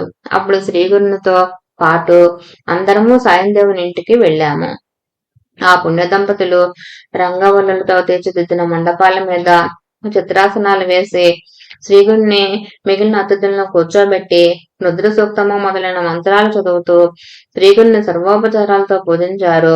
శ్రీగుడు సంతోషించి, నీ సంతతి వృద్ధి పొందుగాక, నీ వంశస్థులందరికీ మా యందు భక్తి కలుగుగాక అని సాయందేవుని ఆశీర్వదించారు. ఆ తర్వాత ఆ దంపతులు అందరికీ షడ్సోపేతమైన భోజనం పెట్టారు. శ్రీగుని కృప వలన ఉదరరోగి అయిన బ్రాహ్మణునకు ఆ భోజనం అమృతంలా పనిచేసి అతని రోగబాధ మాయమైంది. ఈ దత్తాయ గురవే నమః. శ్రీ శ్రీపాద శ్రీవల్లభాయ నమ. శ్రీ నృసింహ సరస్వతి నమ. జై గురుదత్త. శ్రీ గురు చరిత్ర అధ్యాయం 14. శ్రీ గణేశాయ నమ. శ్రీ సరస్వతి నమ. శ్రీ గురుభ్యోం నమ. నామధారకుడు స్వామి. అటు తర్వాత శ్రీగురుడు ఏమేమి చేశారో చెప్పండి అన్నారు. సిద్ధయోగి సంతోషించి ఇలా చెప్పారు. భోజనాలు అయ్యాక సాయం దేవుడు శ్రీగురుని పాదాలు ఒత్తుతూ, సద్గురు, మీ పాదసేవ వలన నా జన్మ సత్కర్మలు సార్థకమయ్యాయి. మీ అనుగ్రహం వలన నా పితృదేవతలు కూడా తరించారు. ధన్యుణ్ణి. మాయ చేత మానవుల్లా కనిపిస్తున్నారే గాని మీరు సాక్షాత్తు భక్తులను ఉద్ధరించడానికి అవతరించిన భగవత్ స్వరూపులే. మీ మహిమ వేదాలకే అంతుపట్టనిది. అట్టి మీకు సేవ చేసే అవకాశం నాకు అనుగ్రహించి నా వంశాన్నే పావనం చేశారు. కానీ నాదొక విన్నపం ఉన్నది. ప్రస్తుతం నేను ఒక కష్టంలో ఉన్నాను. మేరు దారి లేక నేను ఒక యవనరాజు సేవలో ఉన్నాను. ఆయన నరరూప రాక్షసుడే. అతను ప్రతి సంవత్సరము ఒక బ్రాహ్మణుని చంపుతాడు. నన్ను బలివ్వాలని తలచి ఇంతకు ముందే నాకు కబురు పంపాడు. నేను ఇప్పుడు అతని వద్దకు వెళ్ళాలి. తప్పదు, నన్ను మీరే కాపాడాలి అన్నాడు. శ్రీగురుడు అతని తలపై చేపెట్టి ఆశీర్వదించి, నాయనా భయపడకు, ఆ యవనుడు నిన్నేమీ చేయలేడు. భగవంతుడు సర్వానికి యజమాని. నీవు అతడి చేత సత్కరించబడి సంతోషంగా తిరిగి వస్తావు. నీవు వచ్చేదాకా మేము ఇక్కడే ఉంటాము. దీర్ఘాయుష్మాన్ భవ అని పంపారు. సాయం దేవుడు శ్రీగురుని మాటలు విని సంతోషంతో యవనరాజు వద్దకు వెళ్లారు. తాను కబురు పంపగానే రాకుండా ఆలస్యం చేసినందుకు కోపంతో రాజు అతన్ని చూస్తూనే లోపలికి వెళ్లిపోయాడు. సాయం దేవుడు భయంతో శ్రీగురుని ధ్యానించాడు. అంతఃపురంలోకి వెళ్లిన యవనుడికి అంతలోనే నిష్కారణంగా భయము, చనిపోతున్నంత బాధ కలిగి స్పృహ తప్పి పడిపోయాడు. అప్పుడు అతనికి ఒక స్వప్నం వచ్చింది. ఒక బ్రాహ్మణుడు అతన్ని మొక్కలు మొక్కలుగా కోస్తున్నట్లు కనిపించి విపరీతమైన బాధ కలిగింది. అతనికి స్పృహ వచ్చేసరికి తాను చేస్తున్న హింస ఇతరులకి ఎంత బాధాకరమో తెలిసి వచ్చింది. పశ్చాత్తాపంతో అతడు బయటకు వచ్చి సాయం దేవుని పాదాలపై పడి, అయ్యా, మిమ్మల్ని నేను పిలిపించలేదే, మీరు ఇంటికి వెళ్ళవచ్చు అని వస్త్రభూషణాదులతో ఘనంగా సత్కరించి పంపాడు. సాయం దేవుడు శ్రీగురుని కృపకు పట్టరాని ఆనందంతో త్వరగా తమ గ్రామం చేరి శ్రీగురునితో జరిగిందంతా చెప్పాడు. ఆయన సంతోషించి, నాయన, మేము పుణ్యతీర్థాలు దర్శిస్తూ దక్షిణ దిక్కుగా వెళ్తాము అన్నారు. అతడు నమస్కరించి, స్వామి, నాకు మీరు ప్రసాదించిన ఈ జీవిత శేషాన్ని మీ సేవకే అంకితం చేస్తాను. అనుగ్రహించండి. మీ పాద సన్నిధి విడిచి బ్రతకలేను. నన్ను విడిచిపెట్టి వెళ్ళవద్దు. నేను కూడా మీ వెంట వస్తాను అని వేడుకున్నాడు. శ్రీగురుడు, నాయన, నాకు ఆత్మసమర్పణం చేసుకున్నావు. నీ అభీష్టం నెరవేరుతుంది. మేము ఒక పని మీద వెళుతున్నాము. 16 సంవత్సరాలకు మళ్లీ మేము వచ్చి ఈ గ్రామానికి దగ్గరలోనే నివసిస్తాము. నీవప్పుడు సకుటుంబంగా వచ్చి దర్శించుకోవచ్చు. అంతవరకు ఇక్కడే సుఖంగా ఉండు అని ఆశీర్వదించి శిష్యులతో కలిసి పాదచారి అయి అనేక పుణ్యక్షేత్రాలు దర్శిస్తూ వైద్యనాథం చేరారు. అక్కడ ఆయన కొంతకాలం గుప్తంగా నివసించారు. అది విని నామధారకుడు స్వామి, అప్పుడు శ్రీగురునితో అనేక మంది శిష్యులు ఉన్నారు కదా, వాళ్ళు ఎక్కడున్నారు? శ్రీగురుడు అక్కడ గుప్తంగా ఉండి ఏమి చేశారు అని అడిగాడు. ఈ దత్తాయ గురవే నమః. శ్రీపాద శ్రీవల్లభాయ నమః. నృసింహ సరస్వతి నమః. జై గురుదత్త. శ్రీ గురుదత్త అధ్యాయం 15. శ్రీ గణేశాయ నమః. శ్రీ సరస్వతి నమః. శ్రీ గురుభ్యో నమః. సిద్ధయోగి ఇంకా ఇలా చెప్పారు. నాయన, కొద్ది కాలంలోనే శ్రీగురుని మహిమ అన్ని దిక్కులా వ్యాపించి సుదూర ప్రాంతాల నుండి కూడా ఎందరెందరో తమ కోరికలు నెరవేర్చుకోవడానికి ఆయన దర్శించేవారు. వారిలో మంచి వాళ్ళతో పాటు భక్తుల వేషాల్లో ఎందరో దుష్టులు కూడా ఉండేవారు. పూర్వం పరశురాముడు దుష్టులైన రాజులను ఓడించి సంపాదించిన భూమండలం అంతా దానమిచ్చేసి సహ్యాద్రి పర్వతానికి దక్షిణ దిక్కునున్న కొంకణ దేశంలో ఒకచోట తపస్సు చేసుకుంటున్నాడు. కానీ కొందరు దురాశాపరులు ఆయన వద్దకు వెళ్లి తమకు కూడా ఈ భూమి ఇప్పించమని కోరారు. ఆయన ఆ ప్రదేశం కూడా వాళ్లకు దానమిచ్చి వాళ్ళ బెడద నుండి తప్పించుకోవడానికి సముద్రంలో ప్రవేశించి అదృశ్యులయ్యారు.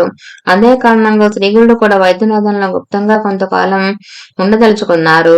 కనుక ఒక రోజున గృహస్థ శిష్యులకు ఇలా సెలవిచ్చారు. ఉపనయనాది సంస్కారాల వలన దిదుడైన బ్రహ్మచారి వేదాధ్యయనం చేస్తూ భక్తితో గురువును సేవించాలి. అతనికి పగటి నిద్ర తగదు. దొరికిన భిక్షాన్నం గురువుకు అర్పించి ఆయన ఇచ్చింది భుజిస్తూ విద్యావంతుడు కావాలి. చివరకు గురువుకు దక్షిణ సమర్పించి సమావర్తన హోమం చేయాలి. అటు తర్వాత గురుని ఆలోచనతో ఒక యోగ్యమైన కన్యను పెండ్లాడి గృహస్థాశ్రమ ధర్మాలను పాటించాలి. పుత్రుడు యుక్త వయస్కుడయ్యాక అతనికి సర్వస్వము సమర్పించి భార్యతో కూడా అరణ్యానికి వెళ్ళాలి.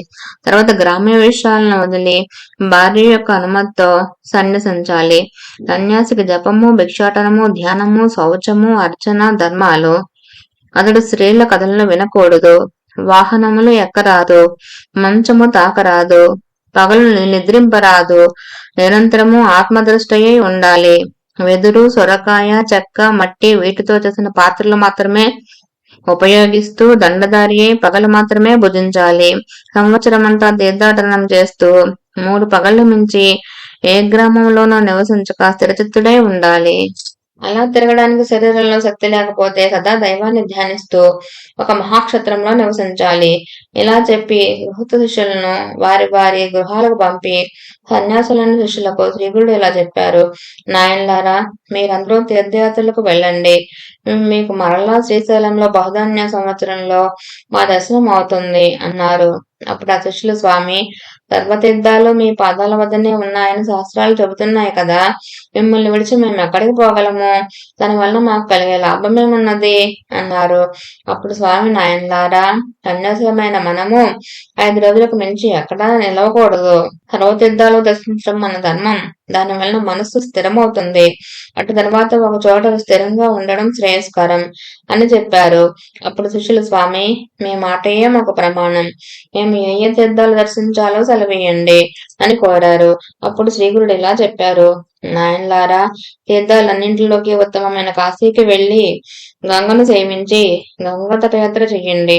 అటు తర్వాత యమున, సరస్వతి నదులను కూడా అలానే సేవించండి.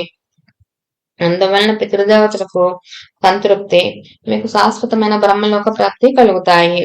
తర్వాత వరుణ, కొసావర్త, రతస్థతద్రు, వేపాస, శరావతి, వితస్త, అసిక్ని, మరుద్రుద, మధుమతి, పయస్వని, మృతవతి, రేవ, చంద్రభాగ, రేవతి, సరయు, గోమతి, వేదిక, కౌశికి, నిత్యదల, మందాకిని, శాస్త్రవక్త, పూర్ణ, పుణ్య, అరుణ, బహుద, వైరోచని, పుష్కర, పల్గు, అల్కనంద మొదలైన నదుల్లోనూ నదీ సంగమాల్లోనూ స్నానం చేసి తటయాత్రలు చేయండి. అలానే శ్రీశైలము, అనంతము, రామేశ్వరం, శ్రీరంగము, పద్మనాభము, నైమిసారణ్యము, పురుషోత్తమము, మహాలయము, కేదారము, కోటిరుద్రము, మాతృకేశము, కుబ్జతీర్థము, కోకాముఖి, ప్రసాద్ తీర్థము, విజయ తీర్థము, చంద్రతీర్థము, గోకర్ణము, శంఖకర్ణము అనే తీర్థాల్లో స్నానం చేయండి. అలానే అయోధ్య, మధుర, మాయా, కాంచి, ద్వారక, సాలిగ్రామము, సబల గ్రామములు దర్శించండి. సవ్య మార్గంలో 3 సార్లు గోదావరి తటయాత్ర చేస్తే పాపాలన్నీ నశించి జ్ఞానం కలుగుతుంది. అలానే భీమేశ్వర, పంజర, కుశతర్పణ, పూర్ణ, కృష్ణవేణి, తుంగభద్ర, పంప, భీమ నదులకు తటయాత్ర చేయండి. హరిహర క్షేత్రము, పాండురంగ క్షేత్రము, మాతులింగము దర్శించండి. గంధర్వపురము, గంగాపురము ఉత్తమమైన క్షేత్రము. అక్కడెన్నో తీర్థాలున్నాయి. అచ్చటి దేవతలు సులభంగా వరాలిస్తారు. అక్కడ భీమా అమర్జా నది సంగమం ఉన్నది. అచ్చటి అశ్వత్థ వృక్షము సాక్షాత్తు కల్పవృక్షమే. దాని ఎదురుగా నృసింహ తీర్థము, దానికి తూర్పున పాపనాశ తీర్థము, దాని పక్కన రుద్రపాద తీర్థము, చక్ర తీర్థము, తర్వాత కోటి తీర్థము, మన్మథ తీర్థము ఉన్నాయి. అక్కడనే కల్లేశ్వరుడు ఉన్నాడు. గంధర్వపురం సాటిలేని సిద్ధభూమి కనుక అక్కడ అనుష్ఠానం చేస్తే అతి త్వరగా అభిష్టాలు నెరవేరుతాయి. తుంగభద్ర నదులు సంగమము, మలాపహ సంగమము, నివృత్తి సంగమము దర్శించండి. బృహస్పతి సింహరాశిలో ప్రవేశించినప్పుడు గోదావరికి, కన్యారాశిలోకి వచ్చినప్పుడు కృష్ణానదికి, తులారాశిలోకి వచ్చినప్పుడు తుంగభద్రకు, కర్కాటకంలోకి ప్రవేశించినప్పుడు మల్యాపహ నదికి పుష్కరాలు వస్తాయి. అంటే గంగా నది ఆయా పవిత్ర సంవత్సరాలలో ఆయా నదుల్లో వచ్చి ఉంటుంది కనుక వాటిని సేవించడం ఎంతో మంచిది. అలానే ఆయా నదులు సముద్రంలో కలిసే చోట స్నానం చేయండి. అందువలన ఎంతో పుణ్యం వస్తుంది. కుంభకోణము, కన్యాకుమారి, మత్స్య తీర్థము, పక్షి తీర్థము, ధనుష్కోటి, కొల్హాపురము, కరవేరము, మహాబలేశ్వరము దర్శించండి. బెల్లవటి వరుణ సంగమము, కృష్ణా తీరంలో ఉన్న ఋష్యాశ్రమము దర్శించండి. అమరపురం మధ్యనున్న కృష్ణవేణి పంచనది సంగమంలో 3 రోజులు స్నానం ఉపవాసం చేస్తే అన్ని కోరికలు తీరడమే కాక పరమార్థం కూడా లభిస్తుంది. యుగాలయము, శూర్పాలయము, కపిలాశ్రమము, కేదారము, పిఠాపురము దర్శించండి. అక్కడ శ్రీ దత్తాత్రేయ స్వామి ఉన్నారు. తర్వాత మణిగిరి, వృషభాద్రి, కళ్యాణ నగరము, అహోబిలము దర్శించండి. కర్కాటక రాశిలోకి సూర్యుడు ప్రవేశించినప్పటి నుండి నదులు రజస్వలు కనుక వాటిలో స్నానం చేయకూడదు. నదీ తీరాల్లో నివసించే వారికి మాత్రమే ఈ నిషేధం వర్తించదు. నదులకు కొత్త నీరు వచ్చే రోజులే రజస్వల కాలము. అప్పుడు శిష్యులు ఆయనకు సాష్టాంగ నమస్కారం చేసి వారి ఆశస్సులు పొంది తీర్థయాత్రలకు వెళ్లారు. నేను మాత్రం ఆయన సేవ చేయడానికి వారితోనే కూడానే ఉన్నాను. శ్రీ దత్తాయ గురవే నమః. శ్రీ శ్రీపాద శ్రీవల్లభాయ నమః. శ్రీ నృసింహ సరస్వతియే నమః. శ్రీ గురుదత్త. శ్రీ గురు చరిత్ర అధ్యాయం 16. శ్రీ గణేశాయ నమః. శ్రీ సరస్వత్యాయ నమః. శ్రీ గురుభ్యో నమః. ప్రస్తావన. అద్వితీయమైన భగవంతుడు సృష్ట్యాదిలో నేనే అనేక మోదునుగా కాని సంకల్పించి తన వినోదార్థం ఈ అనంత సృష్టి జలాన్ని రచిస్తాడు. అయినా సకల కళ్యాణ గుణనిధి అయిన పరమాత్మ యొక్క ఇట్టి సంకల్పం కూడా జీవులందరికీ ఒక విధంగా శ్రేయస్కరమే. ప్రళయానికి పూర్వం సర్వజీవులు ఎటువంటి సంస్కారాలకు కర్మఫలాన్ని చేకూర్చుకున్నాయో వాటి నుండి తిరిగి ఆ జీవులు సుఖదుఖాది అనుభవాల ద్వారా శుద్ధమవడానికి ఈ సృష్టి రచన ఒక చక్కని అవకాశం. కానీ అజ్ఞానబద్ధులైన ఆ జీవులు పూర్వకర్మ ఫలానుభవం పూర్తయ్యే లోపల ద్వంద్వాల ప్రభావం చేత మరలా కర్మ సంచయాన్ని పెంచుకుంటాయి. వారిపై కృప వలన ఆ పరమాత్మ శ్రీ దత్తస్వామిగా అవతరించి శ్రీపాద స్వామి, శ్రీ నృసింహ సరస్వతి స్వామి వంటి సద్గురుల రూపంలో జీవులను ఉద్ధరిస్తాడు. కనుకనే సద్గురు సేవ మోక్షానికి మొదటి చివరి మెట్టు కూడా. సద్గురు త్రిమూర్చాత్మకుడు, పరబ్రహ్మము కూడా. ఈ విశ్వమంతా ఆయన రూపమే. గురుభావంతో దేనిని అచంచలమైన దీక్షతో సేవించిన మానవుడు గమ్యాన్ని చేరవచ్చు. కానీ సామాన్యులకు ఏ వస్తువైనా వ్యక్తి అయినా పరిపూర్ణమైన గురుభావంతో సేవించడానికి తగిన సంస్కార బలం ఉండదని ఈ అధ్యాయంలోని గురు పరాన్ముఖుడైన విప్రుని వృత్తాంతం తెలుపుతుంది. సర్వం కల్విదం బ్రహ్మ, ఇదంతా బ్రహ్మ అని స్మృతులు చెప్పినా అలాంటి భావంతో ప్రాణులు వస్తువులతో వ్యవహరించడం పామరుల వలన కాదు. కనుకనే సద్గురుల రూపంలో దత్తాత్రేయుడే అవతరించి తన మహిమతో వారి భక్తి విశ్వాసాలను చూరగొని వారిని ఉద్ధరిస్తాడు. వివేకం లేని భక్తులకు గురువు పట్ల కూడా స్థిరమైన భక్తి విశ్వాసాలు ఉండవు. అందుకే ఎక్కువ మంది ఆత్మజ్ఞానాన్ని పొందలేరు. మనుష్యానం శాస్త్రేషు కచ్చిద్యతి సిద్ధయే. జ్ఞానసిద్ధికి యత్నించేవాడు 1000కి ఒకరుంటారని, అట్టివారిలో కూడా లక్ష్యాన్ని సాధించేవారే కొద్దిమందో ఉంటారని భగవద్గీత చెబుతున్నది. పూర్ణ దత్తావతారమైన గురువు సకల గురు స్వరూపి కనుక అవివేకంతో గురువుని విడిచిన అజ్ఞానాందుని చేత పూర్వ గురువుని స్మరింపజేసి అతని దర్శనమిచ్చి ఉద్ధరించగలరని ఈ అధ్యాయం తెలుపుతున్నది. ఈ సాయి చరిత్రలో ఇలాంటి లేళ్లన్నా చూడొచ్చు. పూర్ణుడైన నిజమైన సద్గురువు అమరతతో ఒక శాస్త్ర ప్రతిష్టను కాపాడతారు. దావనుడు శిష్యుని చేత అశ్విని దేవతలను స్తుతింపజేసి తిరిగి కన్నులొచ్చేలా చేశారు. ప్రాయశ్చిత్త కాండలో శ్రీగుడు అలానే చెప్పడం గమనించాలి. ఈ సాయి కూడా విష్ణు సహస్రనామము, భాగవతము మొదలైనవి పఠించమని భక్తులను ప్రోత్సహిస్తుండేవారు. ఆ గ్రంథాలు చదవడం వలన సద్గురు ఉపదేశము యొక్క విలువ కూడా భక్తులకు తెలియగలదు. గురు మహిమను సేవను వివరించే ఆ అధ్యాయం గురు చరిత్రలో ముఖ్యమైనది. కథారంభం. నామధారకుడు సిద్ధయ్యకి నమస్కరించి, మహాత్మా, అప్పుడు శ్రీగురుని ఆజ్ఞను అనుసరించి తీర్థయాత్రలకు వెళ్లిన శిష్యులు ఎవరో అటుపై ఏమి జరిగింది అని అడిగాడు. సిద్ధయ్యకి ఇలా చెప్పారు. నామధారక, నీవు గురుభక్తుల్లో ఉత్తముడివి. ఇంతకాలం నన్ను గురు కథ చెప్పమని ఎవరూ కోరనందువలన నా మనస్సు నివురు గప్పినట్లయింది. నీవిప్పుడు ఆయన గురించి ఇంతగా ఆసక్తితో అడుగుతుంటే నీకు చెబుతుండడం వలన ఆయన కథలు గుర్తుకు తెచ్చుకున్న కొద్దీ నా మనస్సు మేలుకున్నట్లు అవుతున్నది. ఆనంద పారవస్యం కలుగుతున్నది. నీవు కూడా నాకెంతో ఉపకారం చేశావు. నీవు వయసులో చిన్నవాడవైన శ్రీగురుని అనుగ్రహం వలన లోక శ్రేష్ఠుడు అవుతావు. నీ వంశమంతా పుత్ర పౌత్ర దంధన్యాలతోనూ సుఖశాంతులతోనూ వెలసిల్లుగాక. శ్రీగురుని చరిత్ర చెబుతాను. అది మానవులకు కోరదగినవన్నీ ప్రసాదించడంలో కామధేను వంటిదని ప్రమాణం చేసి చెబుతున్నాను. శ్రద్ధగా విను. శ్రీగురువు ఆజ్ఞను అనుసరించి శిష్యులందరూ తీర్థయాత్రలకు వెళ్లారు. నేను మాత్రం వారిని సేవిస్తూ వారి చెంతనే ఉండిపోయాను. అప్పటి నుండి 1 సంవత్సరం పాటు శ్రీగుడు వైద్యనాథంలోనే గుప్తంగా ఉండిపోయారు. ఒకనాడు ఒక బ్రాహ్మణుడు వచ్చి స్వామికి సాష్టాంగ నమస్కారం చేసి, స్వామి, నేను ఆత్మసిద్ధికై ఎంతో కాలం తపస్సు చేసినా కానీ నా మనసు ఏమాత్రమో ప్రశాంతం అవ్వలేదు. కానీ మీ దర్శనం చేతనే నాకెంతో ఆనందం కలుగుతున్నది. నా మనస్సు స్థిరమవ్వకపోవడానికి కారణం ఏమిటి?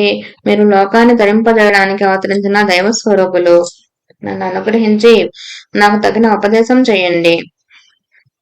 మిమ్మల్ని శరణవేడుతున్నాను అన్నాడు.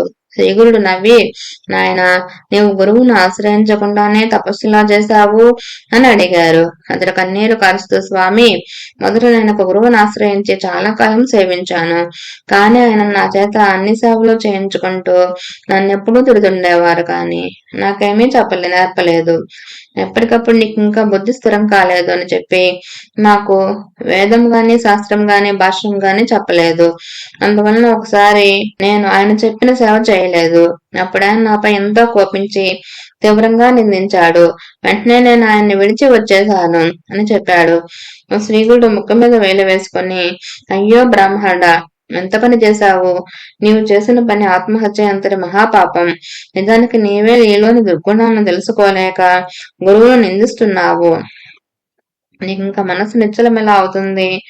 దొరికిన కామధేను వంటి గురువును విడిచి నీవెక్కడికి వెడితే మాత్రం నీకు జ్ఞానం ఎలా లభిస్తుంది?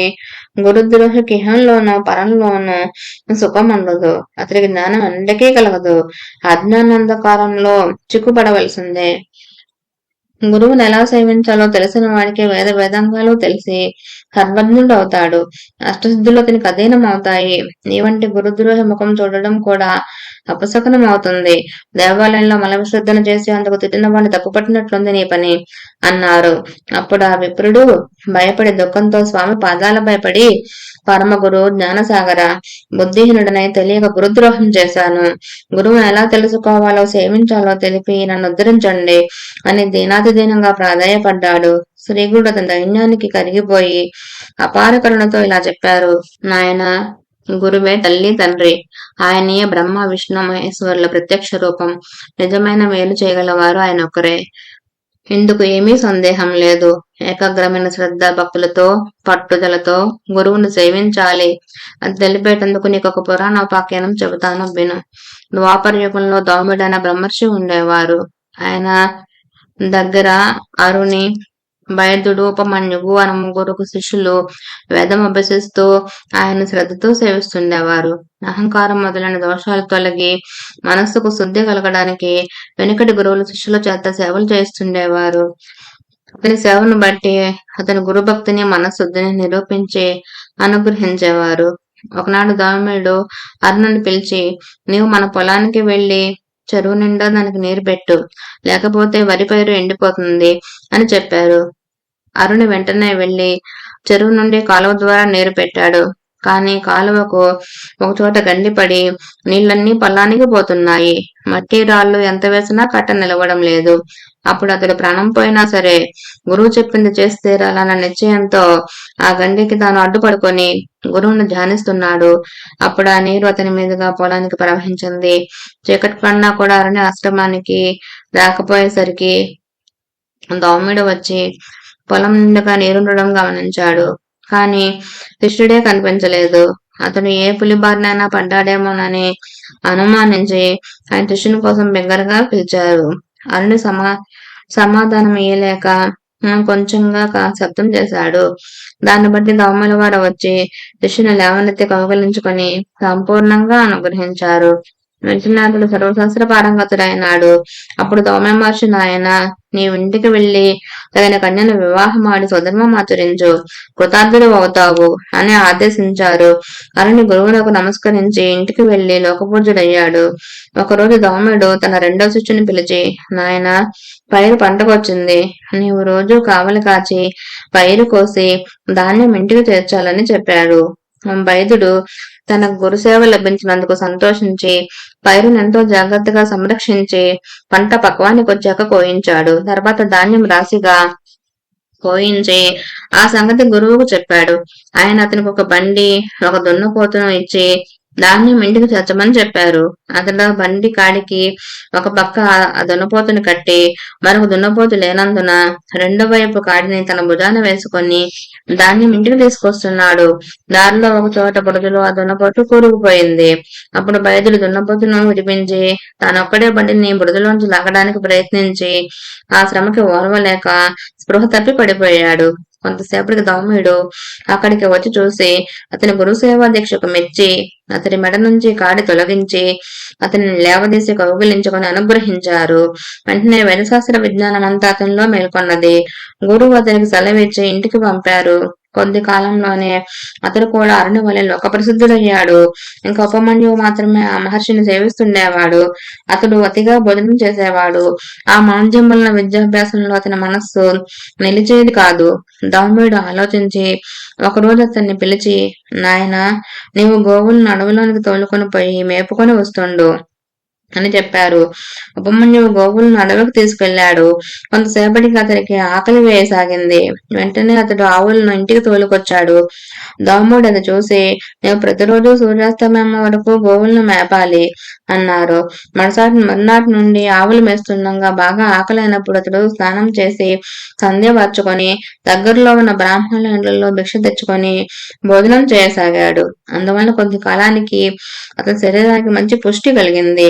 అది గమనించిన దౌమ్యుడు ఒక రోజున అతన్ని అడిగిన కారణం తెలుసుకొని, నన్ను విడిచి భోజనం చేస్తున్నావట్రా, నిత్యము నువ్వు చేసుకొచ్చిన భిక్ష నాకిచ్చి మరలా అడవికి పోయి ఆవులను మేపుకొని రావాలి అని ఆజ్ఞాపించారు. ఉపమన్యువు అలా చేస్తుండడం వలన అతనికి ఆకలి ఎంతగానో బాధించేది. అతడు తాము మొదట తెచ్చుకున్న భిక్షను గురువుకు అర్పించి రెండోసారి భిక్ష తెచ్చుకుని తినసాగాడు. అందువలన అతడి శరీరం పుష్టిగా ఉండడం చూచి దౌమ్యుడు కారణం అడిగి తెలుసుకొని ఆ రెండో భిక్షను కూడా తమకే ఇవ్వమని చెప్పారు. ఉపమన్యువు కొంచెమైనా బాధపడక అలానే చేసి ఆవుల దగ్గర దూడలు తాగగా మిగిలిన పాలు తాగి ఆకలి తీర్చుకోసాగాడు. అందువలన కొద్ది కాలానికి అతని శరీరం మరింత లావెక్కింది. ఒకరోజు దౌమ్యుల వారు అందుకు కారణం అడిగి తెలుసుకొని, ఒరే, పశువులు ఎంగిలి పాలు తాగితే పశువు వలె నీవు కూడా బుద్ధిహీనుడు అవుతావు కనుక త్రాగవద్దు అని నిషేధించారు. ఆ మర్నాడు ఆకలి వేస్తుంటే జిల్లేడు పాలు ఎంగిలివి కావని తలచి వాటిని ఒక దొప్పలో పడుతుండగా ఆ పాలు అతని కళ్ళల్లో చింది అతని కళ్ళు రెండూ కనిపించడం లేదు. తర్వాత అతడు గోవులను వెతుక్కుంటూ పోతూ ఒక బావిలో పడిపోయాడు. సూర్యాస్తమయమైన శిష్యుడింటికి రాకపోయేసరికి అతన్ని వెతకడంలో దౌమ్యుల వారు అతడి అడవికి వెళ్లారు. ఆయన కేక విని ఉపమన్యువు బావిలో నుండి సమాధానం ఇచ్చాడు. ఆ మహర్షి బావి వద్దకు వచ్చి అతని దుస్థితి తెలుసుకొని అశ్విని దేవతలను ప్రార్థించమని చెప్పారు. ఉపమన్యువు అలా చేయగానే అతనికి దృష్టి వచ్చింది. వెంటనే అతడు బావి నుండి బయటకు వచ్చి గురువుకు నమస్కరించాడు. దౌమ్యుడు అతని గురుభక్తికి మెచ్చి అతని తలపై చేయబెట్టి, నాయన నీ కీర్తి నాలుగు దిక్కులా వ్యాపిస్తుంది. నీ శిష్యులు కూడా నీ అంతటి వారు అవుతారు. వారిలో ఉదంకుడు అనే శిష్యుడు తన గురుభక్తి చేత నాగలోకాన్ని జయించి నాగకుండలాలు నీకు దక్షిణగా సమర్పించగలడు, నీ కీర్తిని శాశ్వతమనర్చగలడు అని ఆశీర్వదించాడు. అతడు గురుకృప వలన వేదశాస్త్ర పరంగతుడై ఇంటికి వెళ్లి గృహస్థాశ్రమం స్వీకరించాడు. కాలాంతరంలో దౌమ్యుల వారి ఆశీర్వచనం పూర్తిగా ఫలించింది. కనుక నాయన, గురుని అనుగ్రహంతో పొందలేనిది ఏదీ లేదు. గురుద్రోహం వలన ఇహపరాల్లో సుఖమే ఉండదు సరికదా, నీవెంత తిరిగినా వ్యర్థమే. కనుక నీవు వెంటనే వెళ్లి నీ పూర్వ గురువునే ఆశ్రయించి ఆయన్ను ప్రసన్నం చేసుకో. ఆయన ప్రసన్నుడైతే నీకు వెంటనే మనసు స్థిరమవుతుంది. శ్రీగురుని మాటలు విన్న బ్రాహ్మణుడు, స్వామి, నేను అజ్ఞానం వలన గురుద్రోహం చేసిన మాట నిజమే. నేను చేసిన అపరాధాలు కూడా ఎన్నో. విరిగిన నా గురువు మనసు అతకడం సాధ్యం కాదు. ఇక నేను బ్రతికి ప్రయోజనమేమి? నా పాపానికి పరిహారంగా నా ప్రాణాలు విడుస్తాను అని తీవ్రమైన పరితాపంతో ఆత్మహత్యకు సంసిద్ధుడయ్యాడు. అప్పుడు శ్రీగురుని మనస్సు కరిగిన ఆయన, తీవ్రమైన పరితాపం వల్ల నీ దోషం నశించి వైరాగ్యం కలిగింది. ఇప్పుడు నీ గురువును మనసారా స్మరించు అని చెప్పి అతన్ని ఆశీర్వదించారు. వెంటనే అతని కంఠం గద్గదమై శరీరమంతా రోమాంచితమైంది. కన్నులు ఆనంద బాష్పాలతో నిండాయి. అతడు కృతజ్ఞతతో స్వామి పాదాలకు నమస్కరించగానే వేదశాస్త్రాల సారం అతని హృదయంలో ఉదయించింది.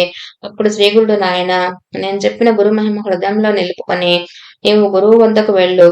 నీవు నమస్కరించగానే ఆయన ప్రసన్నుడవుతాడు. ఆయనే నేనని తెలుసుకో అన్నారు. అతడు అలానే చేసి తర్వాత ముక్తి పొందాడు. ఇలా 1 సంవత్సర కాలం వైద్యనాథంలో నివసించి తర్వాత శ్రీ నృసింహ సరస్వతి దేశ సంచారం చేస్తూ కృష్ణా తీరంలో ఉన్న బెల్లబట్టి గ్రామంలోని భువనేశ్వరీ దేవి సన్నిధి చేరి అతడు కృష్ణవేణి సంగమంలో పడమట తీరాన ఉన్న ఉదుంబర వృక్షం కింద కొంతకాలం గుప్తంగా నివసించారు. శ్రీ దత్తాయ గురవే నమః, శ్రీ శ్రీపాద శ్రీవల్లభాయ నమః, శ్రీ నృసింహ సరస్వతి అయి నమః. జై గురుదత్త. శ్రీ గురు చరిత్ర అధ్యాయం 17. శ్రీ గణేశాయ నమః, శ్రీ సరస్వతి నమః, శ్రీ గురుభ్యోం నమః. ప్రస్తావన.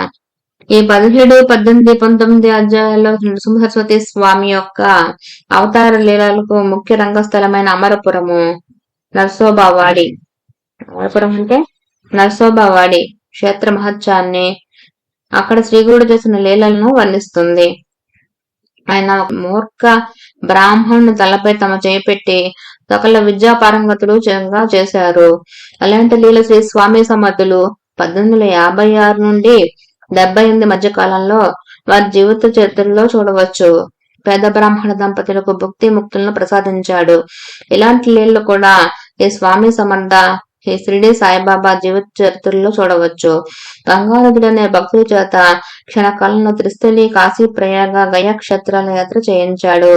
ఇలాంటి లీల శ్రీ తాజుద్దీన్ బాబా జీవిత చరిత్రలో చూడవచ్చు.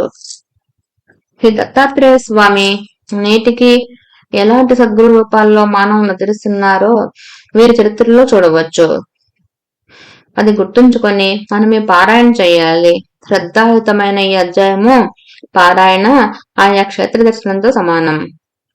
దేవి తనను ఆశ్రయించిన విద్యావిహీనునితో శ్రీగురువును ఆశ్రయించమని చెప్పిన లీల సప్తశృంగి దేవి కాకాజీ అనే భక్తుడితోనూ చిన్న కృష్ణ అనే భక్తునితో స్వప్నంలో శ్రీ మహావిష్ణువు సాయిబాబాను ఆశ్రయించమనడంతో సరిపోతుంది. దేవతల కంటే సద్గురు అధికుడని ఈ లీలకి అర్థం. శ్రీ రామకృష్ణ పరమహంసతో కాళీమాత కూడా అద్వైత అనుభూతిని పొందడానికి తోతాపురి అనే గురువును ఆశ్రయించమనడం గమనార్హం. ఇష్టదేవతోపాసన విక్షేప దోష నివృత్తి కోసమేనని, ఆత్మజ్ఞానానికి శ్రోత్రియుడు బ్రహ్మనిష్ఠుడు అయిన గురువును ఆశ్రయించాలని ఉపనిషత్తులు చెప్పిన దానినే ఈ లీలలు బలపరుస్తాయి. ముముక్షువుకు సద్గురువును ఆశ్రయించడం అత్యావశ్యకమని ఈ అధ్యాయం తెలుపుతుంది. మానవమాతుడైన గురువును ఆశ్రయించిన వారిని కూడా ఈ రూపంలో అనుగ్రహించి తరింపజేయవలసిందని సద్గురువేనని కిందటి అధ్యాయంలో చివరి లీల తెలుపుతున్నది. శ్రీ సాయి తామే సకల సాధు స్వరూపి అని భక్తులకు అనుభవాన్ని ఇచ్చిన లీలనంతగానో ఇది పోలి ఉన్నది. కనుకనే శ్రీగురుడు స్వయంగా పురాణోక్తమైన గురుసేవా వృత్తాంతాలను కిందటి అధ్యాయాల్లో చెప్పారు. సిద్ధముని ఇంకా ఇలా చెప్పారు, నాయన, మబ్బు వేసే ముందు చల్లటి గాలి వచ్చినట్లు గురు కథ వినడంలో నీకు అది వినిపించడం వల్ల నాకు ప్రీతి కలుగుతున్నది. శ్రీగురుని భక్తుల పాలిట కామధేనువు కల్పవృక్షము అయిన ఈ శ్రీగురు చరిత్ర చెబుతాను విను. శ్రీగురుడు కృష్ణా తీరంలో బెల్లవట్టి వద్దనున్న మేడి చెట్టు దగ్గర శాస్త్రోక్తంగా చాతుర్మాస్యం చేశారు. అది వినగానే నామధారకుడు నమస్కరించే, స్వామి, భగవంతుడైన శ్రీగురుడు తపస్సు అనుష్ఠానము ఎందుకు చేశారు? అందరికీ అన్ని సమర్పించగల ఆయన భిక్ష చేసుకునడం ఎందుకు అని అడిగాడు. సత్యయోగి, నాయన, భగవంతుడైన శివుడు త్రిమూర్తి స్వరూపుడైన దత్తాత్రేయుడు భిక్ష చేయలేదా? మహాత్ముల తీర్థయాత్ర చేయడం, తపస్సు చేయడం గాని, భిక్షమెత్తడం గాని భక్తులను ఉద్ధరించడానికి, సాధకులకు సన్మార్గం తెలియజెప్పడానికి మాత్రమే చేస్తారు. అలానే శ్రీగురుడు కూడా భిక్షా వృత్తిని స్వీకరించారు. భక్తానుగ్రహార్థమే శ్రీగురుడు కాలగతిలో మరుగుపడిన ఉత్తమ తీర్థాలన్నింటినో తిరిగి ప్రకటన చేయడానికి తీర్థయాత్రలు చేశారు. కేవలం లౌకిక సుఖాలను మాత్రమే ఆశించే మూర్ఖులు, స్వార్థపరులు తమను ఆశ్రయించకుండా చూచుకోవడానికి ఆయన కొంతకాలం గుప్తంగా ఉన్నారు. కాని సూర్యుని తేజస్సు, కస్తూరి వాసన ఎలా దాగి ఉండలేవో అలాగే శ్రీగుండ మహిమ కూడా ఒకనాడు ఈ విధంగా వెల్లడయింది. కరవీరపురంలో వేదశాస్త్ర పురాణ పారంగతుడైన ఒక బ్రాహ్మణుడు ఉండేవాడు. అతడు కన్వశాకేయుడు. మహాపండితుడైన ఆయనకు ఒక కొడుకు పుట్టాడు. కానీ అతని చిన్నతనంలోనే తల్లిదండ్రులు మరణించారు. అతడు మందమతి కావడంతో చదువు ఏమాత్రమూ రాలేదు. మేనమామ గ్రామస్తులతో కలిసి అతనికి 7వ సంవత్సరంలో ఉపనయనం చేశాడు. కానీ మతమరుపు వల్ల అతను గాయత్రి మంత్రానుష్ఠానం కూడా చేయలేకపోయేవాడు. ఉపనయనం చేసిన 1 సంవత్సరానికి మేనమామ కూడా మరణించడంతో అతడు అనాథుడై భిక్షకెళ్లేవాడు. ఊళ్ళోని జనం అతన్ని ఒరే మందమతి, అంతటి మహాపండితుని పేరు చెడగొట్టిన నీవు ఎందులోనైనా దూకి చావరాదా? నీ జన్మ వ్యర్థం. విద్యావంతుడు వయసులో చిన్నవాడైనా అతను ఎక్కడికి వెళ్ళినా సోదరుని వల్లే విద్య అతనికి వెంట నుండి అతనికి కీర్తి గౌరవము లభించేలా చేస్తుంది. అతని శరీరంలో సర్వదేవతలు నివసిస్తారు కనుక అతడు వయోవృద్ధులు కూడా పూజనీయుడే. విద్య లేని వాడు వయస్సులో పెద్దవాడైనా అతన్ని ఎవరూ ఆదరించరు. విద్యలేని నీవు పశువు కంటే హీనం అని హేళన చేసేవారు. అతను అందుకు బాధపడి, అయ్యా, మీరు చెప్పింది నిజమే గాని నేనేం చేయగలను? పూర్వజన్మల్లో నేను విద్యాదానం చేయలేదు కాబోలు నాకు ఈ దుస్థితి ఏర్పడింది. దయతో నాకు విద్య అలవడేందుకు ఉపాయం చెప్పండి అని ప్రాధాయపడేవాడు. అతనికి విద్య చెప్పి విసుగుపోయిన ఆ విప్రులు, నీకు జన్మలో విద్య రాదు, నీవు భిక్ష చేసుకుని బతకడానికి కూడా పనికిరావు, నీ వల్ల నీ వంశమే భ్రష్టమైంది అని నిందించేవారు. ఆ పిల్లవాడు తన దుస్థితికి నిస్పృహ చెంది ఇల్లు విడిచి బిల్లవటి చేరి కృష్ణానదికి తూర్పు దిక్కున ఉన్న భువనేశ్వరీ దేవిని దర్శించి అక్కడ ప్రాయోపవేశం ప్రారంభించాడు.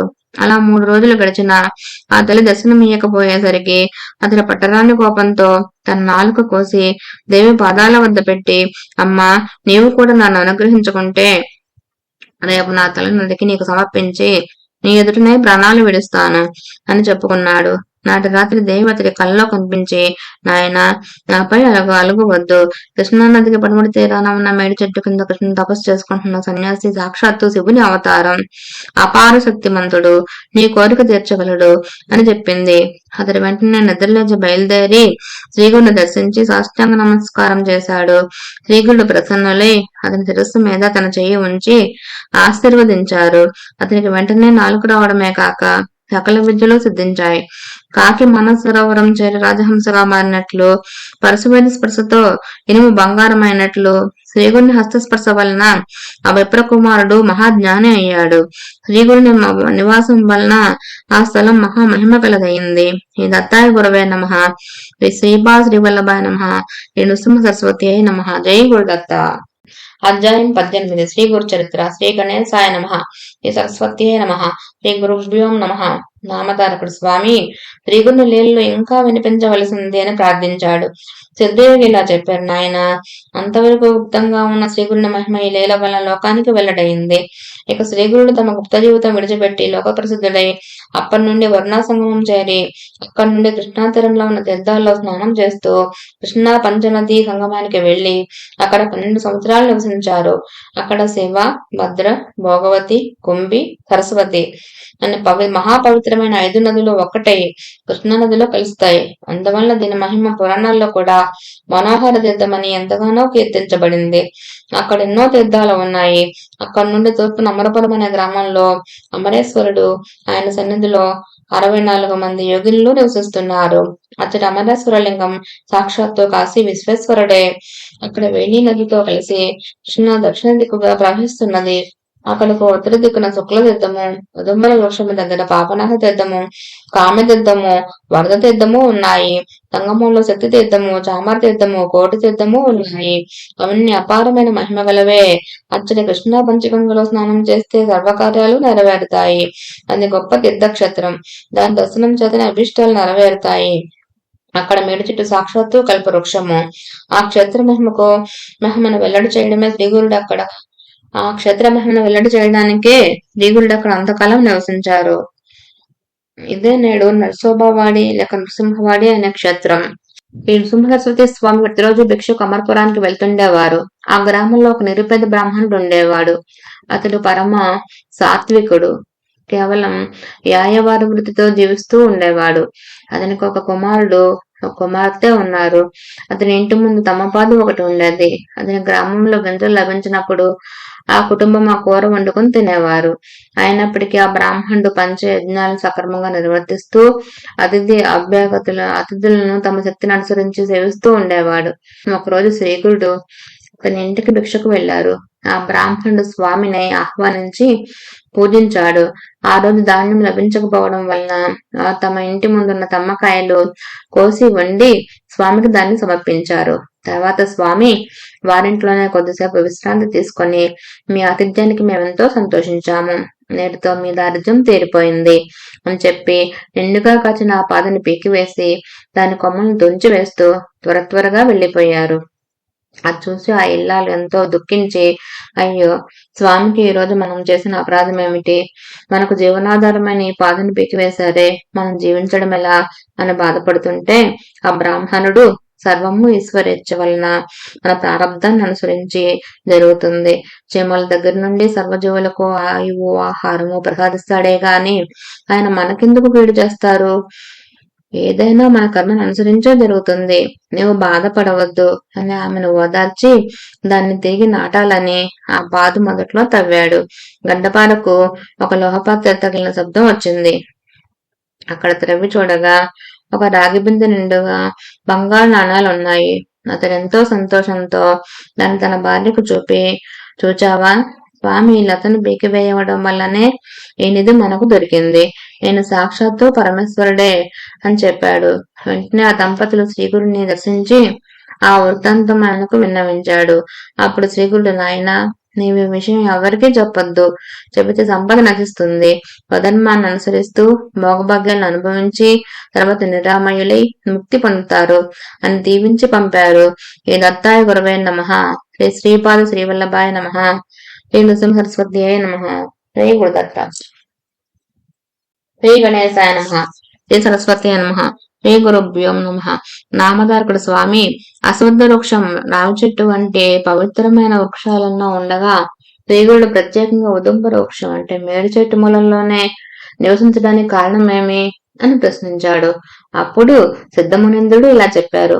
పూర్వం నరసింహస్వామి అవతరించి హిరణ్యకశిపుని చంపినప్పుడు ఆ రాక్షసుని కడుపులో ఉన్న దుష్టమైన రక్తం స్వామి చేతిగోళ్లకు అంటుకొని ఆయన గోళ్లు విపరీతంగా మంటలు పుట్టసాగాయి.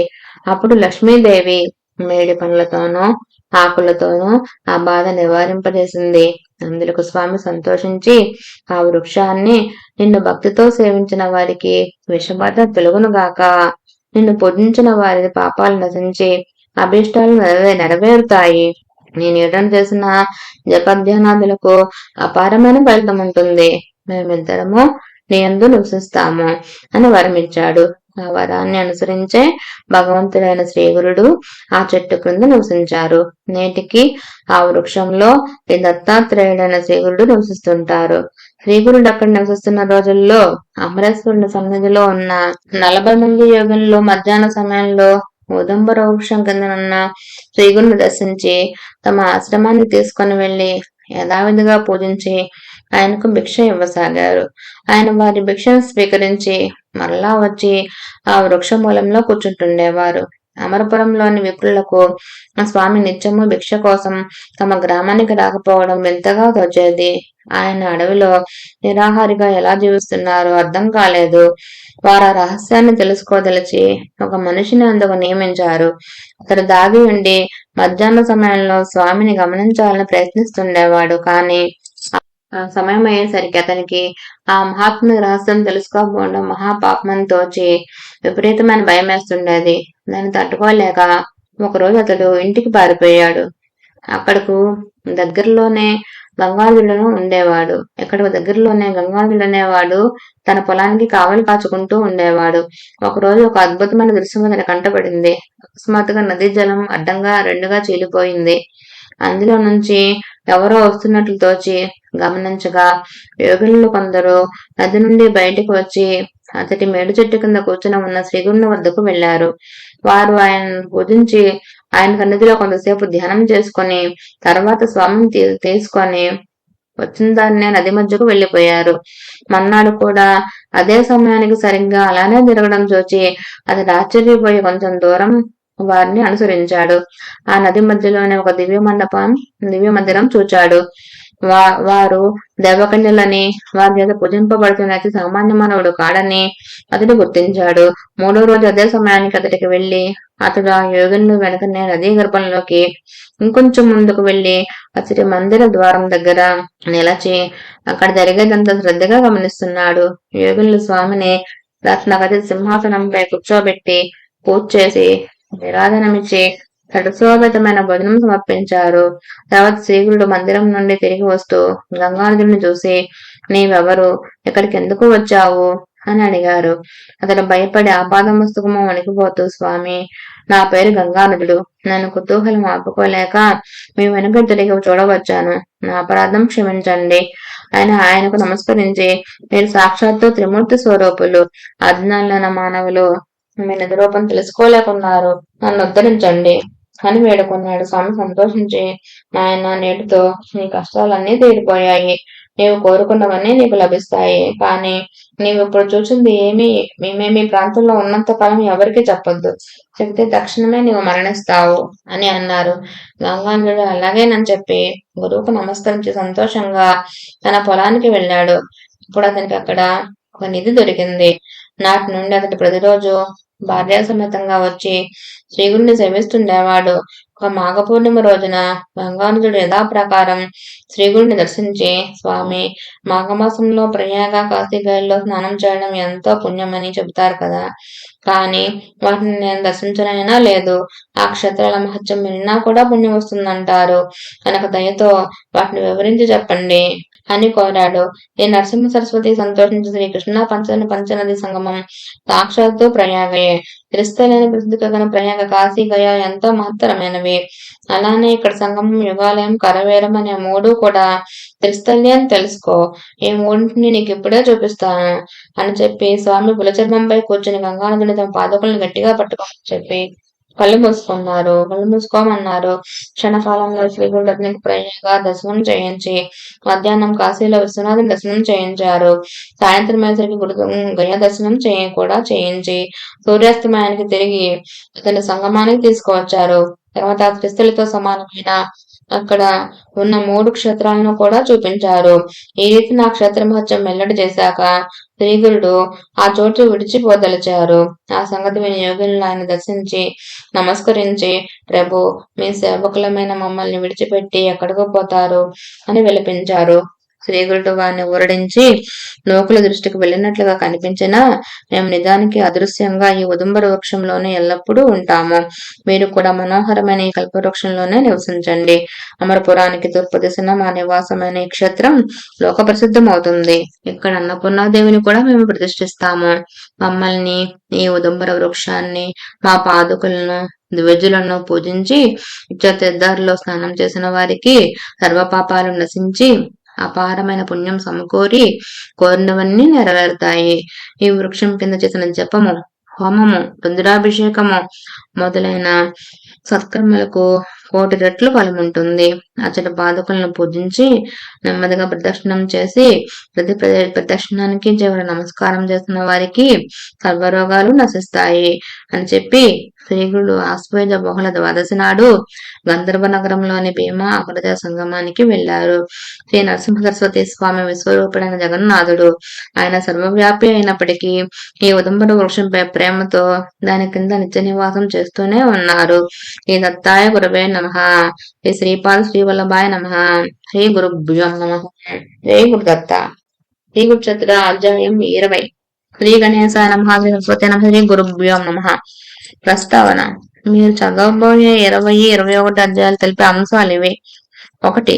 శ్రీగురుడు ఒక చోట ఉంటూ అంతకు ముందు తామున్న చోట కూడా సూక్ష్మ రూపంలో అతడి భక్తులను రక్షించాడు. మహనీయులు సర్వగతులే భక్తులెక్కడ తమను స్మరించిన అక్కడే ప్రకటమై రక్షించగలరని సాయిబాబా చరిత్ర కూడా తెలుపుతుంది. 2. బ్రహ్మజ్ఞాని కొద్ది కాలమున్న చోట దీర్ఘక్షత్రం అవుతుందని, అక్కడ చేసిన జపము పూజ ఎన్నో రెట్లు ఫలితమిస్తాయని శాస్త్రం. 3. శ్రీగురుడు అక్కలకోట స్వామి సాయిబాబా వంటి సద్గురువులు తమ భక్తుల పూర్వకర్మ ఫలాన్ని ప్రత్యామ్నాయ పద్ధతుల్లో సులభంగా తొలగించి మృతులను కూడా బ్రతికించగలరు. 4. సామాన్యంగా స్వప్నాలు వాస్తవాలు కావు, కానీ సద్గురువు ఇచ్చే స్వప్న సందేశాలు వాస్తవాలేనని పై మహనీయులందరి చరిత్రలు నిరూపిస్తాయి. 5. సద్గురువు స్థూల రూపంలో లేకున్నా భక్తులు ఎప్పుడైనా వారి అనుగ్రహం పొందవచ్చు. నామధారకుడికి శ్రీగురుని అనుగ్రహం లభించినట్లే కనుక శ్రద్ధతో ఈ గ్రంథం పఠించే వారి ఎదుట ఈ దత్తస్వామి ప్రసన్నుడై ఉంటాడని గుర్తుంచుకోవాలి. కథారంభం. నామధారకుడు సిద్ధమునికి నమస్కరించి, స్వామి, శ్రీగురుడు గంధర్వపురానికి వెళ్లిన తర్వాత కూడా అమరపురంలోని ఉదంబర వృక్షం కింద నివసిస్తూ భక్తుల కోరికలు నెరవేరుస్తున్నారని చెప్పారు కదా, అటువంటి అనుభవం ఎవరికైనా కలిగిందా అని అడిగాడు. సిద్ధముని సంతోషించి ఇలా చెప్పసాగారు. నాయనా, అటువంటి నిదర్శనాలు ఎన్నో ఉన్నాయి. అవన్నీ చెప్పడం ఎవరి తరమూ కాదు. ఆయన ఒక నిదర్శనం మాత్రం చెబుతాను విను. సిరోల అనే గ్రామంలో వేదశాస్త్రపరాయణుడు ఉదారుడు అయిన గంగాధరుడనే బ్రాహ్మణుడు ఉండేవాడు. అతడి భార్య శాంతాదేవి మహాపతివ్రత. ఆమెకు 5 కొడుకులు పుట్టారు, గాని ఒకరు కూడా దక్కలేదు. ఆమె ఎందరో దేవతలను పూజించింది, ఎన్నో వ్రతాలు ఉపవాసాలు చేసింది. అయినా ఆమె కర్మ తీరలేదు. చివరికి ఆమె తన శోకానికి కారణము నివారణ ఉపాయము తెలపమని ఒక దైవజ్ఞుని కోరింది. అతడు, అమ్మ, నీ గర్భశోకానికి కారణం నీవు చేసిన పూర్వపాపమే. గర్భపాతం చేసిన, ఇతరుల ధనం అపహరించిన, తర్వాత జన్మలలో పుట్టిన బిడ్డలందరూ చనిపోతారు. నీవు గత జన్మలో సౌనక గోత్రుడైన ఒక బ్రాహ్మణుని వద్ద 3 రూపాయలు అప్పుగా తీసుకొని అతడు ఎంత బ్రతిమాలినా తిరిగి ఇవ్వలేదు. అతడు ఆ దిగులతోనే ఆత్మహత్య చేసుకొని పిశాచమై ఈ జన్మలో నీ పిల్లలందరినీ చంపుతున్నాడు. నీవి కర్మ అనుభవించక తీరదు అని చెప్పారు. ఆమె పశ్చాత్తాపంతో అతని పాదాలపై పడి ఆ పాపానికి పరిహారం చెప్పమని కోరింది. ఆ దైవజ్ఞులు జాలిపడి, అమ్మ, ఆ బ్రాహ్మణుడు ఆత్మహత్య చేసుకున్నందువలన అతనికి శ్రాద్ధ కర్మలు ఎవరూ చేయలేదు. అతడు ఆత్మహత్య చేసుకోవడం, మంచుక్రియలు జరగకపోవడం ఇవన్నీ నీ వల్లే జరిగాయి. కనుక అతడు ఇప్పుడు పిశాచమై నీ బిడ్డలను చంపుతున్నాడు. కనుక నీవు ఒక 4 రోజుల పాటు పంచగంగా స్నానం చేయాలి. నిత్యము 7 సార్లు మేడి చెట్టుకు యథావిధిగా ప్రదక్షిణము పూజ చేసి శ్రీగురుని పాదకులకు పూజ అభిషేకము చేస్తూ ఉపవాసము చేయి. అటు తర్వాత నీవు అతనికి అంత్యక్రియలు చేసి అతని సహోదరీకుడైన ఒక బ్రాహ్మణుడికి నీవు అపహరించిన 100 రూపాయలు దానం ఇవ్వాలి. అలా చేస్తే నీ కలిగిన సంతానం నిలుస్తుంది. అప్పుడు నీ దోషాలు తొలగి శ్రీగురుని అనుగ్రహం వలన పూర్ణాయుద్ధం వల్ల కొడుకులు కలుగుతారు. ఆ మాటలు విని శాంతాదేవి దీనంగా, అయ్యా, నేను శరీరంతో శ్రమించి మీరు చెప్పిన మాసవ్రతం ఆచరించగలను గాని ఆ బ్రాహ్మణ సహోదరునికి దానం ఇవ్వడానికి నా వద్ద అంత బైకము లేదు. మరి నేనేమి చేయాలి అని వాపోయింది. ఆ దైవజ్ఞుడు, అమ్మా, అలాగైతే నిర్మలమైన మనస్సుతో నేను చెప్పినట్లు శ్రీగురు పాదకులను అర్చించి నీ శక్తి మేరకు దానం ఇవ్వు. ఆ ఉదుంబర వృక్షంలో నిత్య నివాసం చేస్తున్న శ్రీగురుడు పరమదయామూర్తి కనుక నీ భక్తికి మెచ్చి నీ పాప పరిహారం చేస్తారు అని చెప్పారు. అప్పుడు శాంతాదేవి పంచగంగా సంగమానికి వెళ్లి దీక్షగా ఆ వ్రతం ఆరంభించింది. 3 రోజుల ప్రదర్శనం చేసి నీరసంతో పడుకోగానే తమకు తాను కొనుకు పట్టి స్వప్నం వచ్చింది. కలలో ఆ పిశాచం కనిపించి ఆమెను భయపెట్టి తాను సొమ్ము తనకి ఇవ్వకుంటే ఆమె వంశం నాశనం చేస్తానని ఆమె మీదకు దూకాడు. ఇప్పుడు ఆమె మేడి చెట్టు వద్దకు పరిగెత్తింది. అక్కడ శ్రీగురుడున్నాడు. ఆయన చాటుకు వెళ్ళింది. శ్రీగురుడు ఆమెకు అభయం ఇచ్చి మీదకు వస్తున్న ఆ పిశాచాన్ని అడ్డగించారు. అప్పుడు ఆ పిశాచం ఆయనతో తనకు ఆమె చేసిన అన్యాయం గురించి చెప్పి, స్వామి, తపస్సులు యతీశ్వరులు అయిన మీకు ఆమె పట్ల పక్షపాతం తగదు అని మొరపెట్టుకున్నాడు. అప్పుడు శ్రీగురుడు కోపంతో, నీవు భక్తులను బాధిస్తే నేను శిక్షిస్తాను. ఈమెను ఇలా బాధిస్తే నీకు ఇంకా పాపాలు చుట్టుకుంటాయే కాని లాభమేమిటి? ఈమె నీ డబ్బు అపహరించింది పూర్వజన్మలో కదా. ఈ జన్మలో ఈమె నిరుపేదరాలు. అందువలన ఈమె చేత ఉద్వదేహిక కర్మలు చేయించి యథాశక్తి దానం ఇప్పిస్తాము. నీకు సద్గతి ప్రసాదిస్తాము. మేము చెప్పినది నీకు నచ్చితే సరే, లేకపోతే నీకు ఈ దుస్థితి తప్పదు. మేము మాత్రం ఈమెను రక్షించి తీరుతాము అన్నారు. ఆ పిశాచం, స్వామి, మీ దర్శనం వల్లనే నా కాఠిన్యం నశించింది. మీరు ఎలా చేసినా సంతోషమే అన్నాడు. శ్రీగుడు శాంతాదేవితో, అమ్మ, నీవు యథాశక్తి పైకం వెచ్చించి అతనికి ఉత్తమగతి సంకల్పించి అంత్యక్రియలు జరిపించు. నీ బ్రహ్మహత్యా దోషం తొలగి పూర్ణాయువు కల కొడుకులు కుతుళ్ళు కలుగుతారు అని చెప్పి వెనక దైవజ్ఞుడు చెప్పిన విధానమే ఆమెకు ఆయన వివరించారు. ఆమె నిద్ర లేచి సంతోషంతో స్వామి చెప్పినట్లే చేసి 16వ రోజున ఆ బ్రాహ్మణునికి ఉద్వదైహిక కర్మ చేయించింది. ఆమెకు బ్రహ్మహత్య దోషము, ఆ బ్రాహ్మణుకు పిశాచత్వం తొలగిపోయాయి. తర్వాత మరొక రోజున శాంతాదేవికి శ్రీగురుడు కళ్ళలో కనిపించి 2 కొబ్బరికాయలు ఆమె ఒడిలో వేసి, అమ్మ, నీ వ్రతం పూర్తయింది కదా, పాలనకు ఈ కాయలు వాడుకో, నీకు నిస్సందేహంగా వేదవిధులు పుడతారు అని చెప్పారు. ఆమె నిద్ర లేచి చూసేసరికి నిజంగానే ఆ 2 ఫలాలు ఆమె పక్కనే ఉన్నాయి. ఆమె వెంటనే ఆ కళ గురించి తన భర్తకు చెప్పింది. ఆ దంపతులు సంతోషించి స్వామి చెప్పినట్లు ఆ కొబ్బరికాయలను పూజించి వాటి పాలనకు ఉపయోగించారు. వాటిని తర్వాత కొద్ది కాలానికి ఆమెకి 2 మగపిల్లలు కలిగారు. పెద్ద పిల్లవాడికి 7వ సంవత్సరము, రెండవ వాడికి 3వ సంవత్సరము రాగానే పెద్దవానికి ఉపనయనము, రెండవ వానికి చౌల సంస్కారము అంటే పుట్టు వెంట్రుకలు తీయించుట చేయాలని ముహూర్తం నిర్ణయించి ఆ దంపతులు అన్ని ఏర్పాట్లు చేసుకున్నారు. కానీ ఆ ముహూర్తానికి ముందు రోజున పెద్దవాడికి అకస్మాత్తుగా ధనుర్వాతం వచ్చి మరుసటి రోజు సాయంత్రం సూర్యాస్తమయం కల్లా అతను చనిపోయాడు. ఆ తల్లి శోకంతో తలను నేలకు కొట్టుకున్నది, గుండెలు బాదుకున్నది. చివరికి ఆ బాధ తట్టుకోలేక స్పృహ తప్పి పడిపోయింది. తిరిగి స్పృహ రాగానే ఆ బిడ్డను తలుచుకొని అతని శవంపై పడి ఇలా శోకించింది, నాయన, మా ప్రాణరక్షకుడవు, వంశోద్ధారకుడవు అయిన నీవు మమ్మల్ని విడిచిపోవడానికి నీ మనస్సు ఇలా అంగీకరించింది. 5గురు బిడ్డలను పోగొట్టుకున్న నేను నిన్ను చూచాక ఆ శోకం మర్చాను. శ్రీగురుడు వరమిచ్చినందువల్ల నీపైనే ఆశలన్నీ పెట్టుకున్నాను. అప్పుడక్కడ జనులు ఇలా ఆమెను ఓదార్చారు. అమ్మా, నువ్విలా ఏడ్చినందువల్ల నీ పిల్లవాడు మళ్ళీ బతుకుతాడా? మృత్యువు దేవతలను, ఋషులను, రాక్షసులను, అవతార పురుషులను కూడా వదిలిపెట్టదు. మానవులమే మనకెలా తప్పుతుంది? నువ్వు ఆలోచించు, ఇలా దుఃఖించవద్దు. అది విని ఆమె, నాకు దాపరించిన పిశాచ భయాన్ని పోగొట్టి సాక్షాత్తు శ్రీగురుడే ప్రసాదించిన ఈ ఫలం విఫలం ఎందుకు అవ్వాలి? నేను కూడా ఈ బిడ్డకు తోడుగా ప్రాణమైనా విడుస్తాను కానీ అని ఎంతో పట్టుదలగా బదులు చెప్పింది. ఆమె శ్రీగురుని స్మరించి, స్వామి, త్రిమూర్తి స్వరూపులైన మీరు సత్య సంకల్పులని నమ్ముకున్న నాకు ఇదేమి గతి? నేను మీరు చెప్పినట్లు ఈ ఉదంబర వృక్షాన్ని సేవించినందుకు ఫలితం ఇదేనా? నా విషయంలో మీరు విశ్వాసఘాతకులయ్యారు.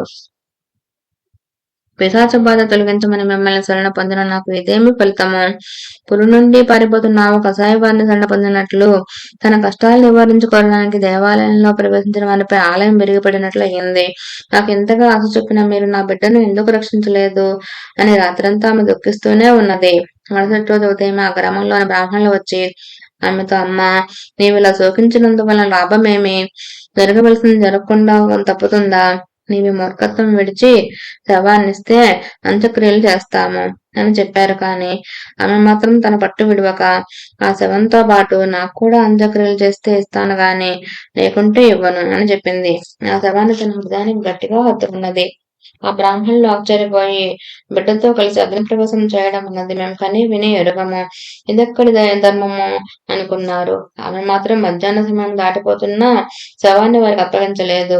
చివరికి ఆమె శ్రీగురుని మీద నిష్ఠూరమాడుతూ తాను ఆ బిడ్డతో సహా ప్రాణత్యాగం చేస్తానని ఆ శవాన్ని తీసుకుని నది ఒడ్డుకు చేరింది. జనులంతా ఆమెను అనుసరించారు.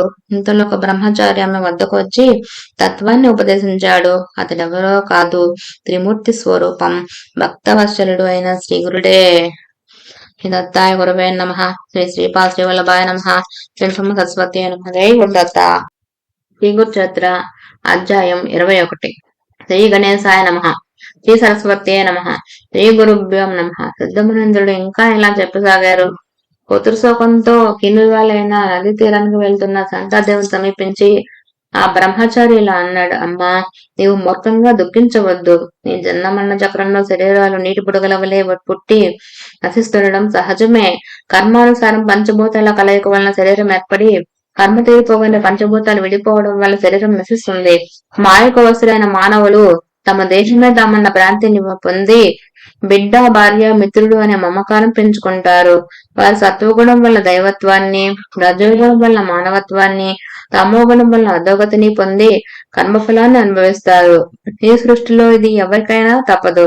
ఇది తెలిసిన జ్ఞానులు పుట్టుక వల్ల సంతోషం గాని, మరణం వల్ల దుఃఖం గాని పొందరు. అది వారి కర్మలను అనుసరించి కొందరు బాల్యంలోనే మరణిస్తారు. నిజానికి శరీరము, రక్తము, మాంసము మొదలైన ధాతువులతో నిండి మలినమైనది. బుద్ధిమంతులు ఇట్టి శరీరాన్ని నిత్యము ప్రియము అని భావించరు. ఎన్నెన్ని జన్మలు ఎవరెవరికి తల్లులో, ఎవరి బిడ్డల్లో, భర్తలు ఎవరికెరుక. ఇతడు నీ బిడ్డడన్న భ్రాంతితో శోకిస్తున్నావు. ఆ మమకారాన్ని విడిచి శాస్త్ర విధిని అనుసరించి అంత్యక్రియలకై వారికి శవాన్ని అప్పగించు. ఆ మాటలు విని శాంతాదేవి, అయ్యా, మీరు కరుణతో ఉపదేశించినది ధర్మమే గాని ఇది నా మనసులో కొంచెం కూడా నిలవడం లేదు. జన్మ మరణాలకు మూలం కర్మే అయితే భగవంతుడి సేవను నశిస్తున్నానని పెద్దలెలా చెప్పారు? నాకు పూర్వకర్మ దోషం ఉన్నదని తెలిసే నేను స్వామిని సేవించాను. శ్రీగుడు నాకు అభయమించి వరమించారు. ఇప్పుడు మరి నన్నెందుకెలా ఉపేక్షించారు? రోగులు వైద్యుడిచ్చే మందుతో జబ్బు తగ్గించుకుంటున్నారు. పేదవారు శ్రీమంతులిచ్చే ధనంతో కష్టం తొలగించుకుంటున్నారు. అలానే శ్రీగుడిని సేవించి ఆయన ఇచ్చిన అభయాన్ని నమ్ముకోవడమే నా మూర్ఖత్వమా? ఈయన బిడ్డ శతాయుష్మంతుడు అవుతాడని ఆయన వరమించాడు. నాకు దాపించిన పిశాచ భయాన్ని పోగొట్టి సాక్షాత్తు ఆ భగవంతుడే ప్రసాదించిన ఆ ఫలం విఫలమెందుకు అవ్వాలి? ఆయన యొక్క ఈ కీర్తి నలుదిశలో వ్యాపించడానికి అయినా ఈ నా దేహాన్ని కూడా ఆయనకే సమర్పిస్తాను అన్నది అప్పుడు ఆ బ్రహ్మచారి. అమ్మ, అలా అయితే ఇక్కడ దుఃఖించి ఏం ప్రయోజనం? నీకెక్కడ వరాలు లభించిందో అక్కడికి ఈ శవాన్ని తీసుకువెళ్లి అడుగు అని ఉపాయం చెప్పాడు. ఆ తల్లి అందుకు అంగీకరించి శవాన్ని తన కడుపు కట్టుకుని పంచగంగా సంగమంలోని శ్రీగురుడు అధివసించిన ఉదుంబ వృక్షం వద్దకు వెళ్ళింది.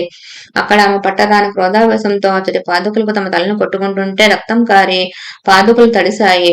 సాయంత్రం అయ్యేసరికి బ్రాహ్మణులు వచ్చి ఆమెతో, నీవు దుఃఖం అణుచుకొని కర్తవ్యం ఆలోచించు. కొద్దిసేపట్లో సూర్యుడు అస్తమించేలోగానే అంత్యక్రియలు పూర్తి చేయాలి. శవం ఇంకా వాసన కూడా వస్తున్నది కనుక దానిని నాకు అప్పగించు. అంతేకాదు, ఈ స్థలం ఊరికి ఎంతో దూరం, ఏకాంతము, భయంకరమైన ప్రదేశంలో వీరికి ఉండవద్దు అని తొందర పెట్టారు.